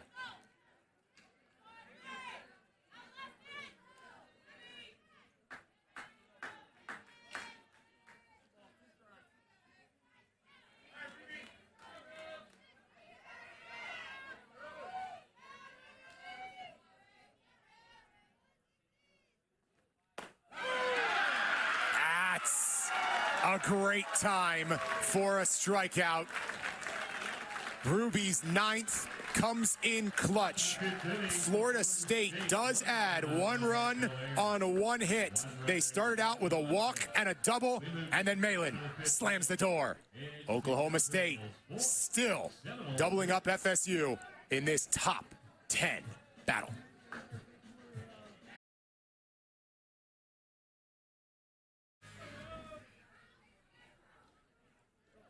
Oklahoma State 26. Looking to go 1-0 in the very first game of the year. A top 10 battle. Apsell will remain in the game. Longest tenured Florida State pitcher to this point. That'll aid the cause. One pitch, one out. She had a long outing this past inning. Had 50-plus pitches. Designated player number 12, Michaela Oklahoma State did a really good job of making her come to them. And sometimes whenever you have a lot of success like that, going into the next inning, carrying that momentum, sometimes it's easy to forget that. For them, being disciplined, continuing to be patient, that might be the hardest thing, but that is going to be the most effective thing for them this inning. So 1 up, 1 down for Rosie Davis. Michaela Wark works 1-0. By the way, a defensive change to note for you. The redshirt senior Annie Potter will take over for Florida State at the Keystone, relieving Wedra.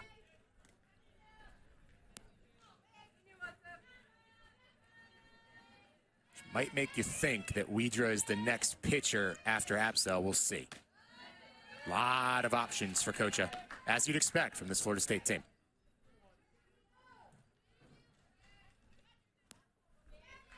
I've been seeing that trend with a lot of teams, a lot of different pitchers, a bigger pitching staff size. They're able to go with that full on. You get some innings, you get some innings, you get some innings. How can we balance our pitchers' arms while keeping the hitters unbalanced? It was really this Florida State team that started it, the idea of a reliever in the sport of softball, beginning with Coach Lonnie in Tallahassee. Said, I like to view my pitching staff as a golf bag. Got a bunch of different clubs in there. They all do very different things. So she starts it out with the driver in Ashton Danley, goes with the wood or the hybrid in Julia Apsell.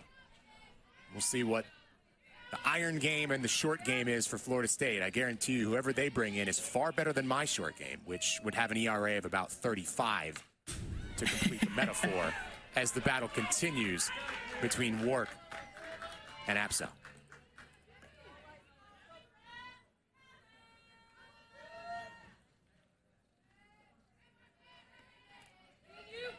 Love to see Apsell start to go tighter in on the hands of these righties. She did that early on whenever she came in. I think that's what really made them back off that outer half. That's a great pitch and an even better take by Wark. Very clearly, the job of be patient, take pitches, make Julia work. That has carried over to this fifth inning.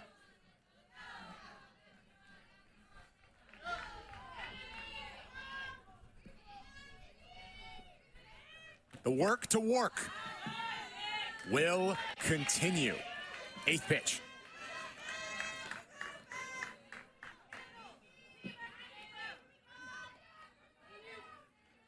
That's the story of this game. Just grinding out at bats. Delgadillo, a 6-pitch double. Other than that, we've seen 6, 7, 10 all across the board. And the payoff continues.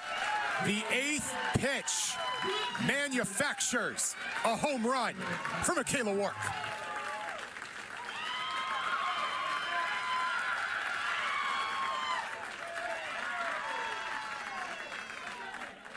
We talk about the benefits, the advantages of being able to see pitch after pitch.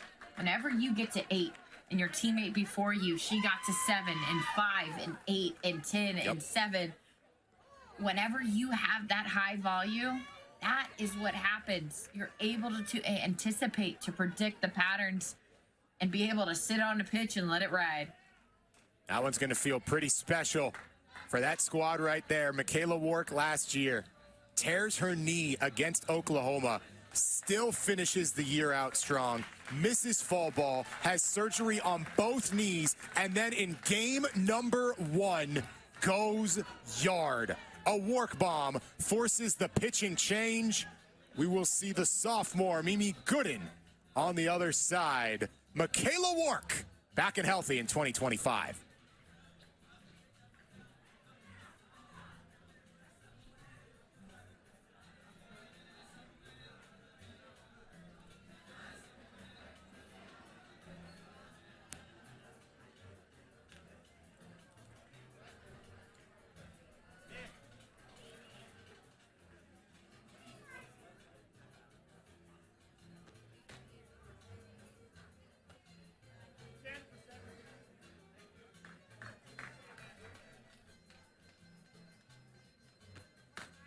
Defensive change for Florida State.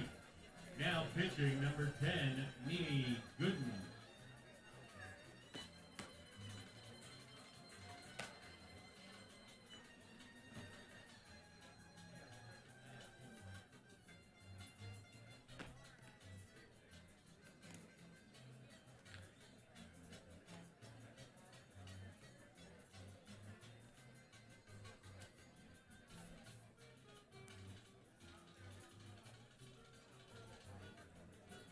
So Mimi Gooden, a little over 50 innings pitched last year.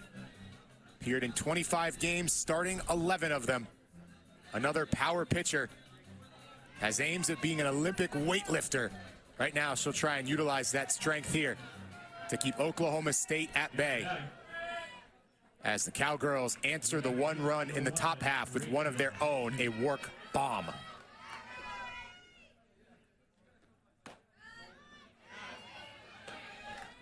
For Mimi Gooden, you're going to see a little bit opposite from what we saw from Absol, not because of the righty-lefty, which is a factor, but her pace is slower.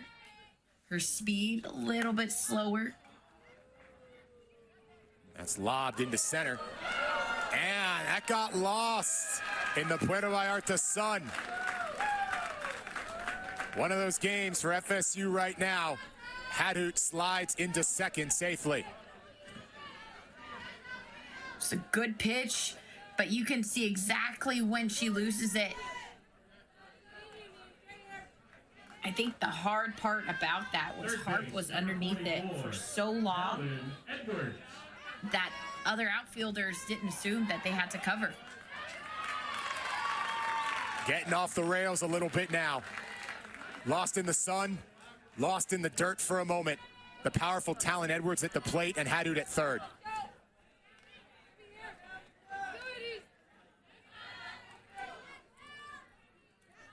We saw this happen back in the second.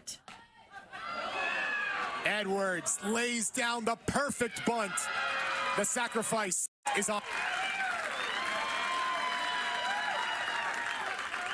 About an RBI on a home run that she blows a mile away, and another RBI 2 feet in front of the plate. We saw this happen. Look at where the runner is at third base. Dead to rights. Michaela Edenfield didn't even glance over there. And I think that is a result of the past two plays that happened. The error in the dirt and then the error out in center field. And it felt like it was snowballing and things are going. And I understand she wants to get the out. But that runner is dead to rights. And you get a runner out at third base. You save your team a run. And also, you swing that momentum back into your favor. We talked earlier about riding the emotional roller coaster, right? And how you have to try and stay level in the pivotal moments. Right now, it's all smiles for Oklahoma State. And you're right, that's something both teams will, even Oklahoma State will look back at it in film and say, okay, next time we don't play it quite that way, even though it very much worked out.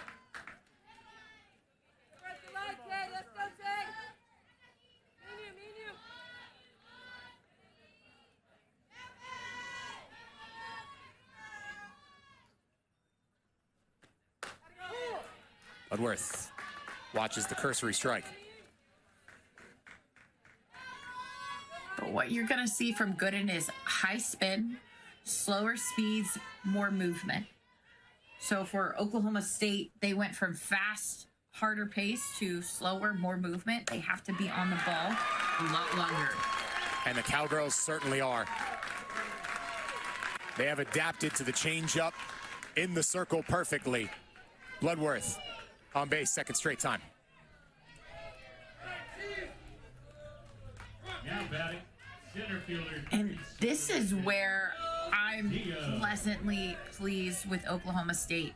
Last inning, they left 2 runners on base with less than 2 outs in scoring position, didn't get it across. This inning, you know what they did? They got those 2 runs back immediately. That one's in the dirt and is free real estate for Bloodworth.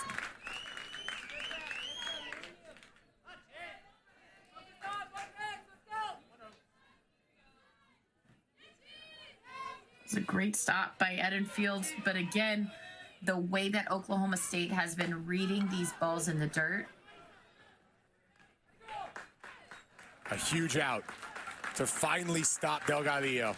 It's the first time she's been retired today, but the Cowgirls bringing their offense on the road from Stillwater to Puerto Vallarta.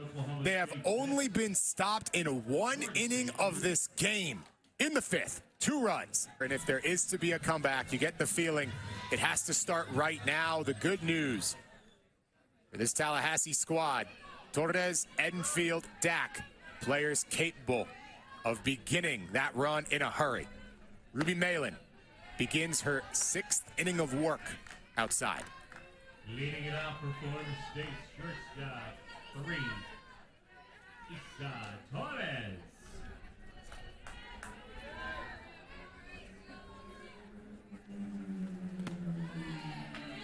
This is the inning for Ruby Malin that I'm really curious to see. Yes, we saw the 6 strikeouts in a row, and that is hard to do in a row against Florida State, a very good hitting team.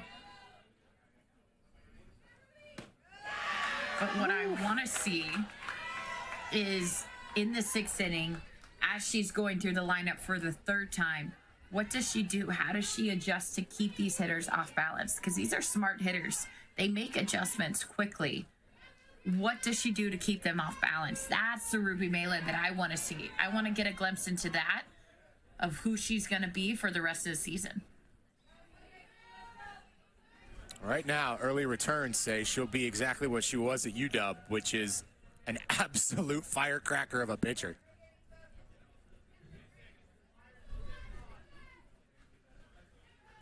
Some conversation about the mechanics, I would guess, there. I think timing might have played into that one. Quick clarification, and she's back on. And it won't matter. Isa Torres, leadoff single.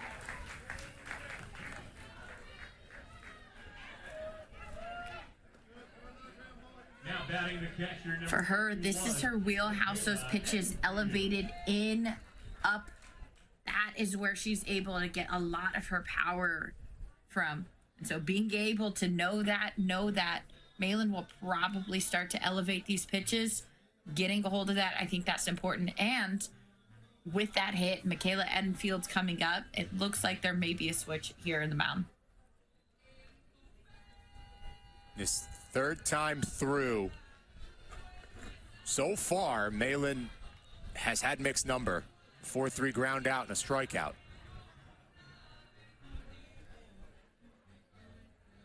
Coach, she's out there. That handshake probably means you're exactly right, Nicole.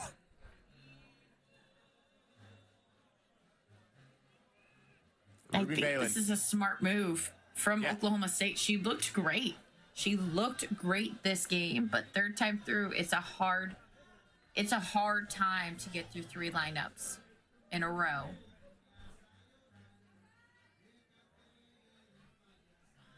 She will indeed pass the baton. And Coach Gajewski will go from one monster out of the portal to another. A round of applause for Ruby Malin. She will set her Oklahoma State strikeout high at 9 in her very first game. Concedes just a couple of runs through 5+ innings of work. And Riley Crandall will come into this game. And as much as Ruby was a beast at UW, Riley was just as much at Baylor The in-conference transfer from one Big 12 spot to another. Crandall will make her Oklahoma State debut on the other side.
Riley Crandall dons the mask. About 300 innings pitched. Roughly 200 strikeouts for the Bears. She wanted to go to Oklahoma State right out of high school. Didn't quite work out between the two sides, but she goes into the portal and winds up exactly where she wanted to be from the beginning. All Big 12 preseason, makes her debut against one of the most bona fide power hitters in our sport, and starts it out just missing inside. Crandall, her talent, her cutting edge, what makes her different, her break is very late. So you'll see the ball get close to the mound or close to the plate, and then at last minute you'll see that movement. So a lot of hitters, they're fooled. You'll see a lot of mishits from her, and she almost lulls you a little bit, a slow start, and then halfway through that pitch, that speed, it's very quick. It gets on you quick. So being ready as a hitter, that's important whenever you're going from Ruby Malin, whose pace is the same, to Crandall. It's such a devastating changeup, and I don't just mean the pitch, though Crandall's is fantastic. To go from Malin, who's just a pure flamethrower, to Riley, who, like you said, can bring that break on the change, completely altering the look in the circle. A monstrous 1-2 punch, really 1A, 1B for Oklahoma State this year. Case in point, Edenfield a little in front. Davis, Bloodworth, Godwin. Welcome to Oklahoma State, Riley Crandall.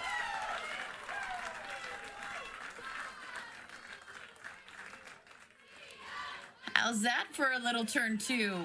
Edenfield chasing after these pitches, but look at the way that Oklahoma State is able to be quick with their releases. They know what's going on. They're anticipating this ball that's down on the dirt. That is what they do best. They do a lot of double plays. They get their pitchers to get these hitters into a place where they're going out of their comfort zone. You don't see Michaela Edenfield reaching for that pitch too often, but with Oklahoma State, you see a lot of hitters surrender their swings. Now Katie Dack on the first pitch. Stat of play. That was Kenny Gajewski's focus when he was on Tim Walton's staff at Florida, battling these same Seminoles.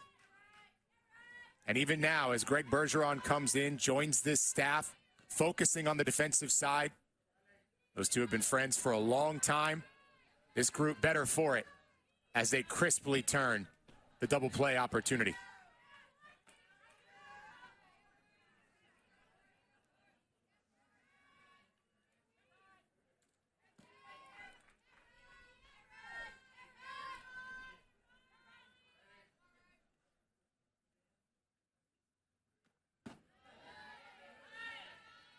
Another thing from Crandall, she keeps the ball lower in the zone. So being able to find that strike zone, every pitcher that we have seen in this game, it took them a moment. It took them a pause before they were able to find that out. So the faster that Crandall's able to do that, the faster she's going to get out of this inning.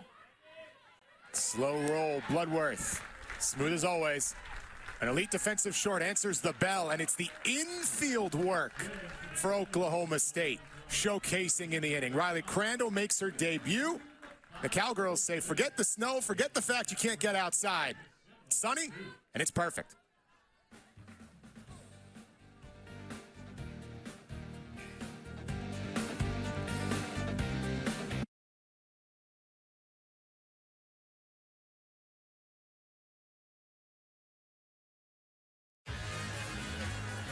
Oklahoma State's going to look for a little bit of insurance.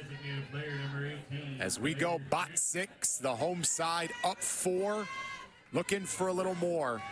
Starting out with Claire Tim as Gooden begins her first full inning of work. The best way you possibly can. 1 pitch, 1 out to Jay Beecham. Aren't those the best? Take it.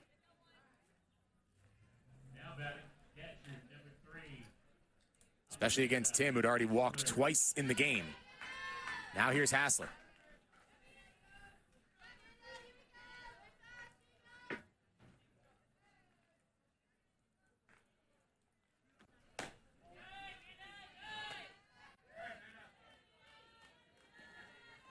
At this point in the game, Oklahoma State, what they have done so effectively is stick to their game plan offensively. It worked in the beginning. It has worked throughout, even as different pitchers have come in. And a Hassler. Never a doubt. One of the best power swings in the history of Wolfpack softball. Now has it for Cowgirl softball.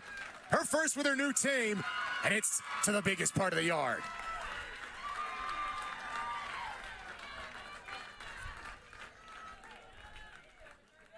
That ball absolutely crushed, and that is all about staying on your plane. Look how early that barrel got onto plane of where that ball was. She was just able to just turn those hips, keep that barrel on plane, and away that ball went. The discipline from Oklahoma State, the discipline from Amanda Hassler, I love to see it. I love what Oklahoma State has been doing this game so far. They have been absolutely dominating. Yep. I mean, you're watching this game right now, and you can feel they have all the momentum. They have all the energy. It is a young pitching staff for Florida State, so they will be very different come year end than these first few. But right now, it is the experience of Oklahoma State very much shining through the portal and homegrown in Stillwater. Everything working the way of the Cowgirls right now.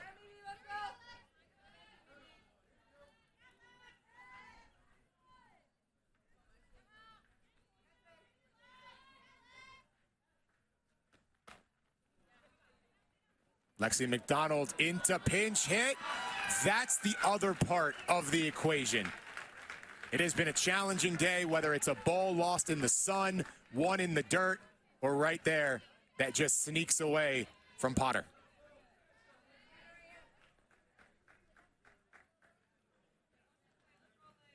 Second base, like you mentioned, that has been a problem spot for Florida State. A lot of errors have come out of there, and it's just trying to make the play too soon. It's not a lack of time, but it's just trying to rush.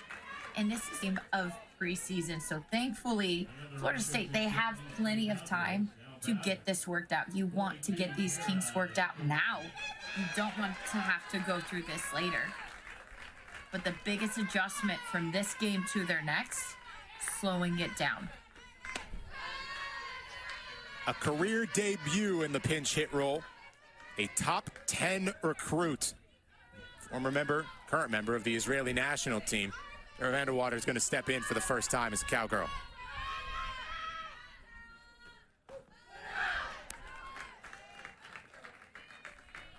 Free 60 feet.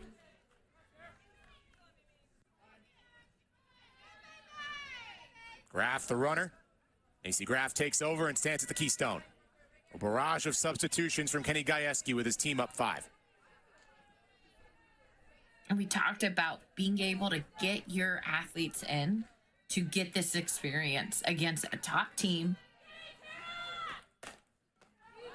Vanderwater chops it up. Nice grab by Gooden. Cleans it up and makes the play.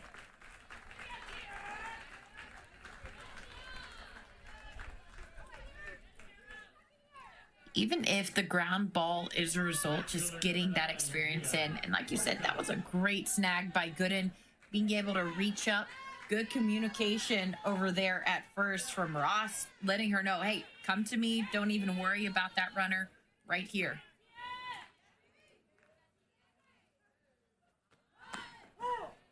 Warsop came into the game defensively, now gets to swing for the first time.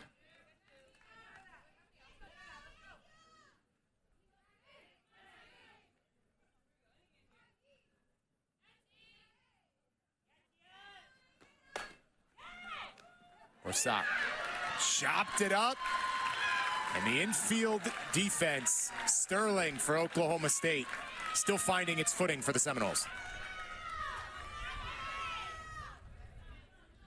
Oklahoma State just putting pressure on the defense. You know the runner's going home. You know their speed at first. You know that as soon as that ball gets to you, you need to make a choice. You need to make a decision, make a play. One thing leads to another. You start to speed, you start to rush. And Oklahoma State, they have done exactly what they set out to do. And that's placed perfectly. Haddert sends Warsop to the plate. And all of a sudden, Rachel Haddert at second represents the game-winning run.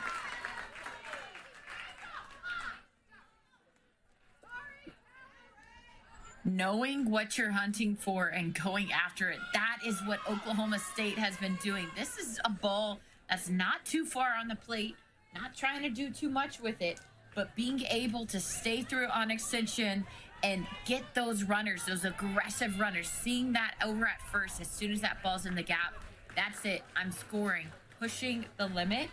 I love to see this from Oklahoma State. And for Florida State, the adjustment, the energy, you're going to see Kocha, she's coming out making a change. I think this is the right choice. You don't want to get run ruled. Challenging way to start the year. A couple of miscues and difficult, obviously, for Florida State. I mean, they have had some phenomenal second basemen come through the program, and they've got really good second basemen on the roster. It does a challenging time. Look, this is an FSU team that's not often away from home in this spot. Their first game outside the U.S., their first non-home opening game since 2018. And the word you've used so often in this game, correctly so, is pressure. Oklahoma State has continued to apply it in every spot. And right now, McKenna Reed will just try and stop the bleeding.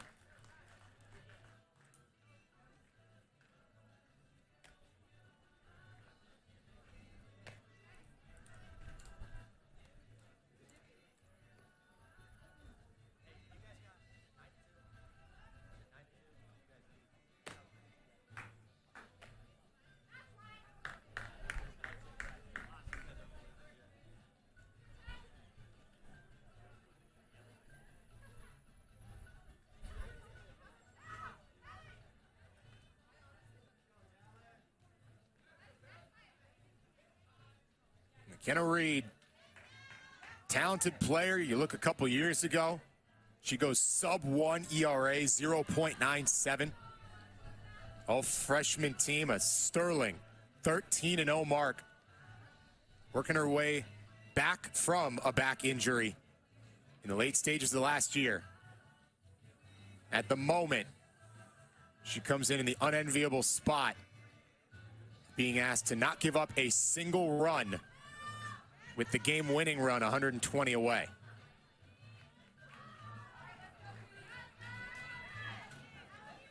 But being able to be back on the field, playing with your teammates, playing the game that you love, nothing can replace that feeling. So for her to be able to be back on the mound right now, that in and of itself is incredible. Edwards flashes bunt, brings it back. I mentioned the experience for Oklahoma State, but let's talk about the experience for Florida State. Being able to face a top 5 team, being able to face them, play against them, you know what that looks like now.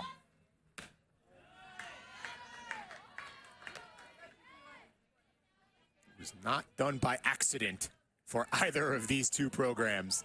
They knew exactly the challenge that awaited them here in Puerto Vallarta. It makes you better.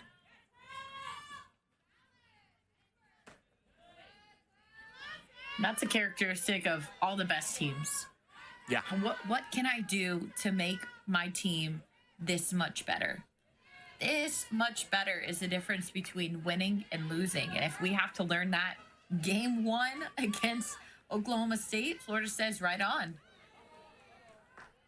It's well worth the trade.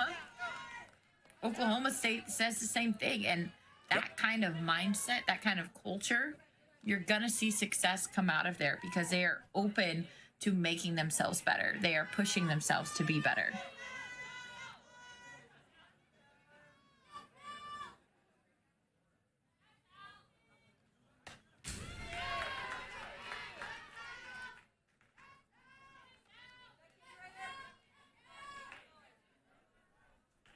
And as we've seen before, Oklahoma State just doing a nice job of staying in at bats, never surrendering, making it tough. The pitcher, you're not going to get an easy pitch with these batters. Edwards lifting it foul. The great news for Florida State, they won't have to wait long for a chance to get right back into the win column. They are our next game as well. Florida State will remain the visiting team on the scoreboard, and we'll welcome in Northern Colorado, the back-to-back Big Sky champions, for the first time here in Puerto Vallarta. Edwards skies. That's exactly what you wanted if you're McKenna Reed. She does the job. Get the out, extend the ball game. We will indeed play a 7th. FSU trying to build some offensive momentum for game number 2. McKenna Reed doing the job. Okie State letting it fly.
Florida State, first and foremost, just going to try and get on the scoreboard.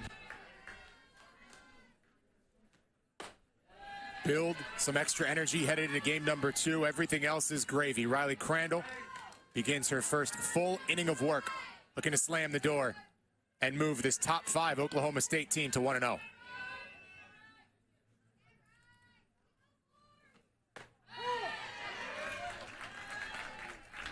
I think specifically for Florida State, this is a team, they know what it takes to win. They know what level they need to perform at. They haven't done that this game, but that doesn't mean you give up at bats.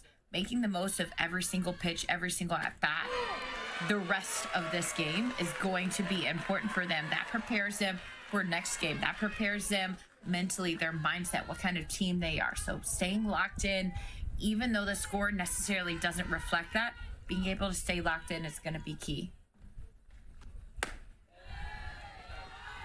Seen to get the chase outside, not there. That pitch before that, by the way, was a perfect example of the Crandall change. A pitch that's going to be a massive problem in the Big 12 this year.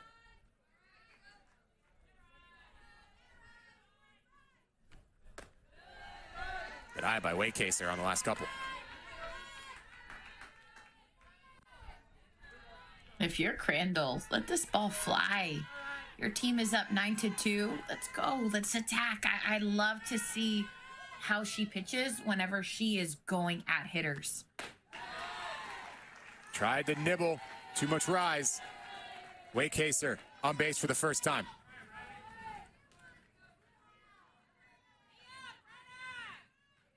And that's what we talk about, not giving up at bats. Being able to stay in that battle, stay in that at bat. Waycaser earns the free base. You do it again. You do it again. You pass the bat. Next thing you know, everybody's getting quality at bats. Everybody's getting runs. This spot, it's just one plate appearance at a time. Can't get 7 all at once, to your point.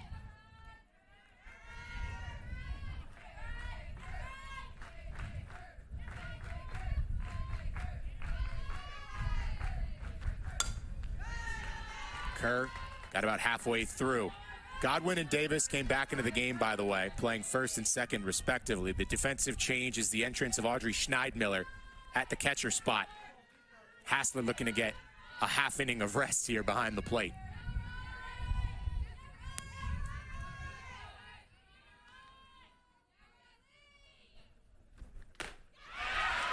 There's the effective rise. That's a great bounce back for Crandall. Just being able to go from that walk to bounce back. Okay, attacking those hitters. That's what she does best. That is whenever she's effective with her late break, with her ball down in the zone, and then she spits one up. Man, that is hard as a hitter to come at to. Kennedy Harp working ahead. 1 for 2 today with a double in the 5th.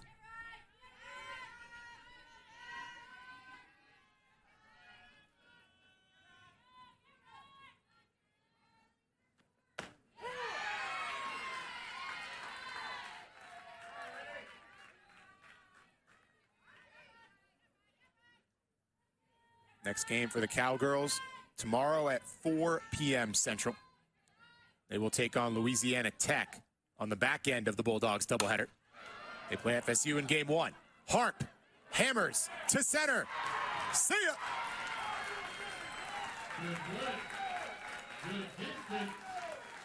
And it ain't over until it's over. That's what we talked about, passing the bat. Instead of a 1-run home run, that's a 2-run home run. Every single at-bat matters. Every single free base, those matter. And to be able to make the most, come up and say, I'm going to compete this at-bat, I love that.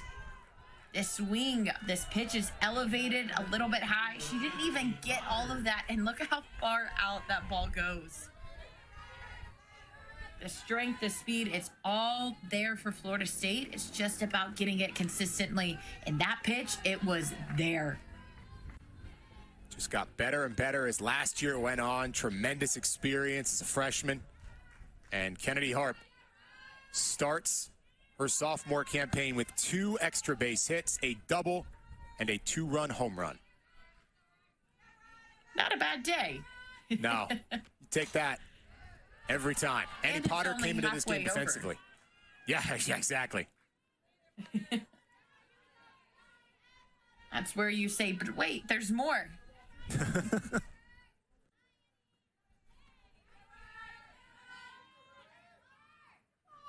Certainly keep an eye on Kennedy Harp in game number 2. Potter chopped up. That's handled by Godwin. And Oklahoma State on the doorstep of a top 15 dub. It's a good start to day 1 for Oklahoma State. They have been battling and battling over the years, and the Women's College World Series, and the biggest thing was the end of the game. I love the way that they responded that last inning. A lot of offensive power. I love the way that Crandall is coming in, really shutting down Florida State. Yes, had the oopsie, had the home run, but she's right back in it. And that's what you really want to see, is how does your pitcher respond, especially at this point in the season.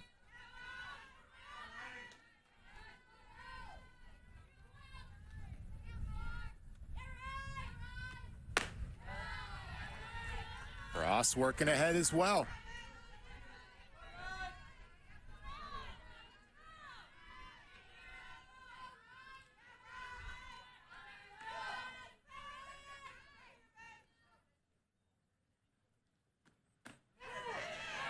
Floated in.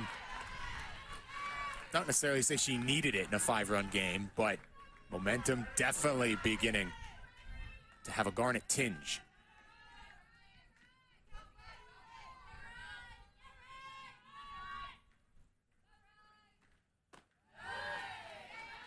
Ultimate hitters count.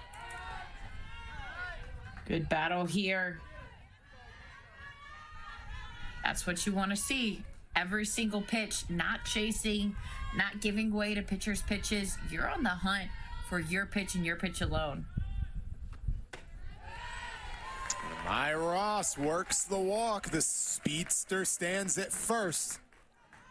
Player who's earned her moments. According to Coach Lonnie, earns an extension of this game.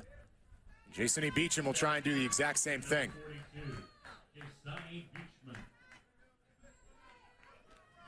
You saw what happened the last time there was a free base given up.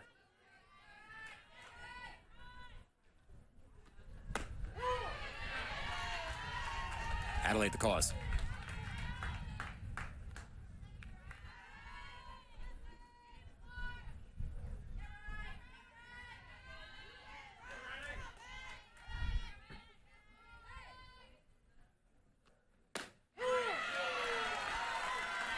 Oh, back to back. I love that. Something. Go. Option A. Something about that sequence just gets me fired up every time. It's a nasty pitch. We've seen it twice in a row. The 0-2 from Crandall. That time it's too far outside. Is it wrong that part of me wanted it to be another change? No. The old school mentality. It used to be the fastball for a lot of pitchers, right? Old number one, go with old reliable. For Riley, that's her change. Does she go to it on 1-2? Crandall. Jay Beecham steers it to left. One of the best freshmen in America is already very quickly one of the best sophomores in America. It's a 2-home-run game for Jay Beecham, and with 2 outs in the top of the 7th, we've got ourselves a ball game.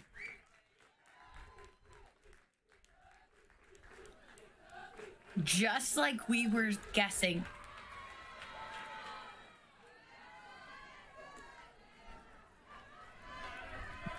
Swing. She knows what's coming. Her timing was set up for that off speed 110%. Bought into that. Bought into her game plan. And look how it paid off. And again, I have to point out the free base. That's not a 1-run home run. That's a 2-run home run. And that is because of discipline. That is because you're taking every at-bat, every pitch seriously, and that pays off for your team. The exact same sequence. Waycaser walks, Harp homers. Ross walks, Beecham homers. Torres up the middle, and the conclusion of that sequence both times is Crandall bounces back.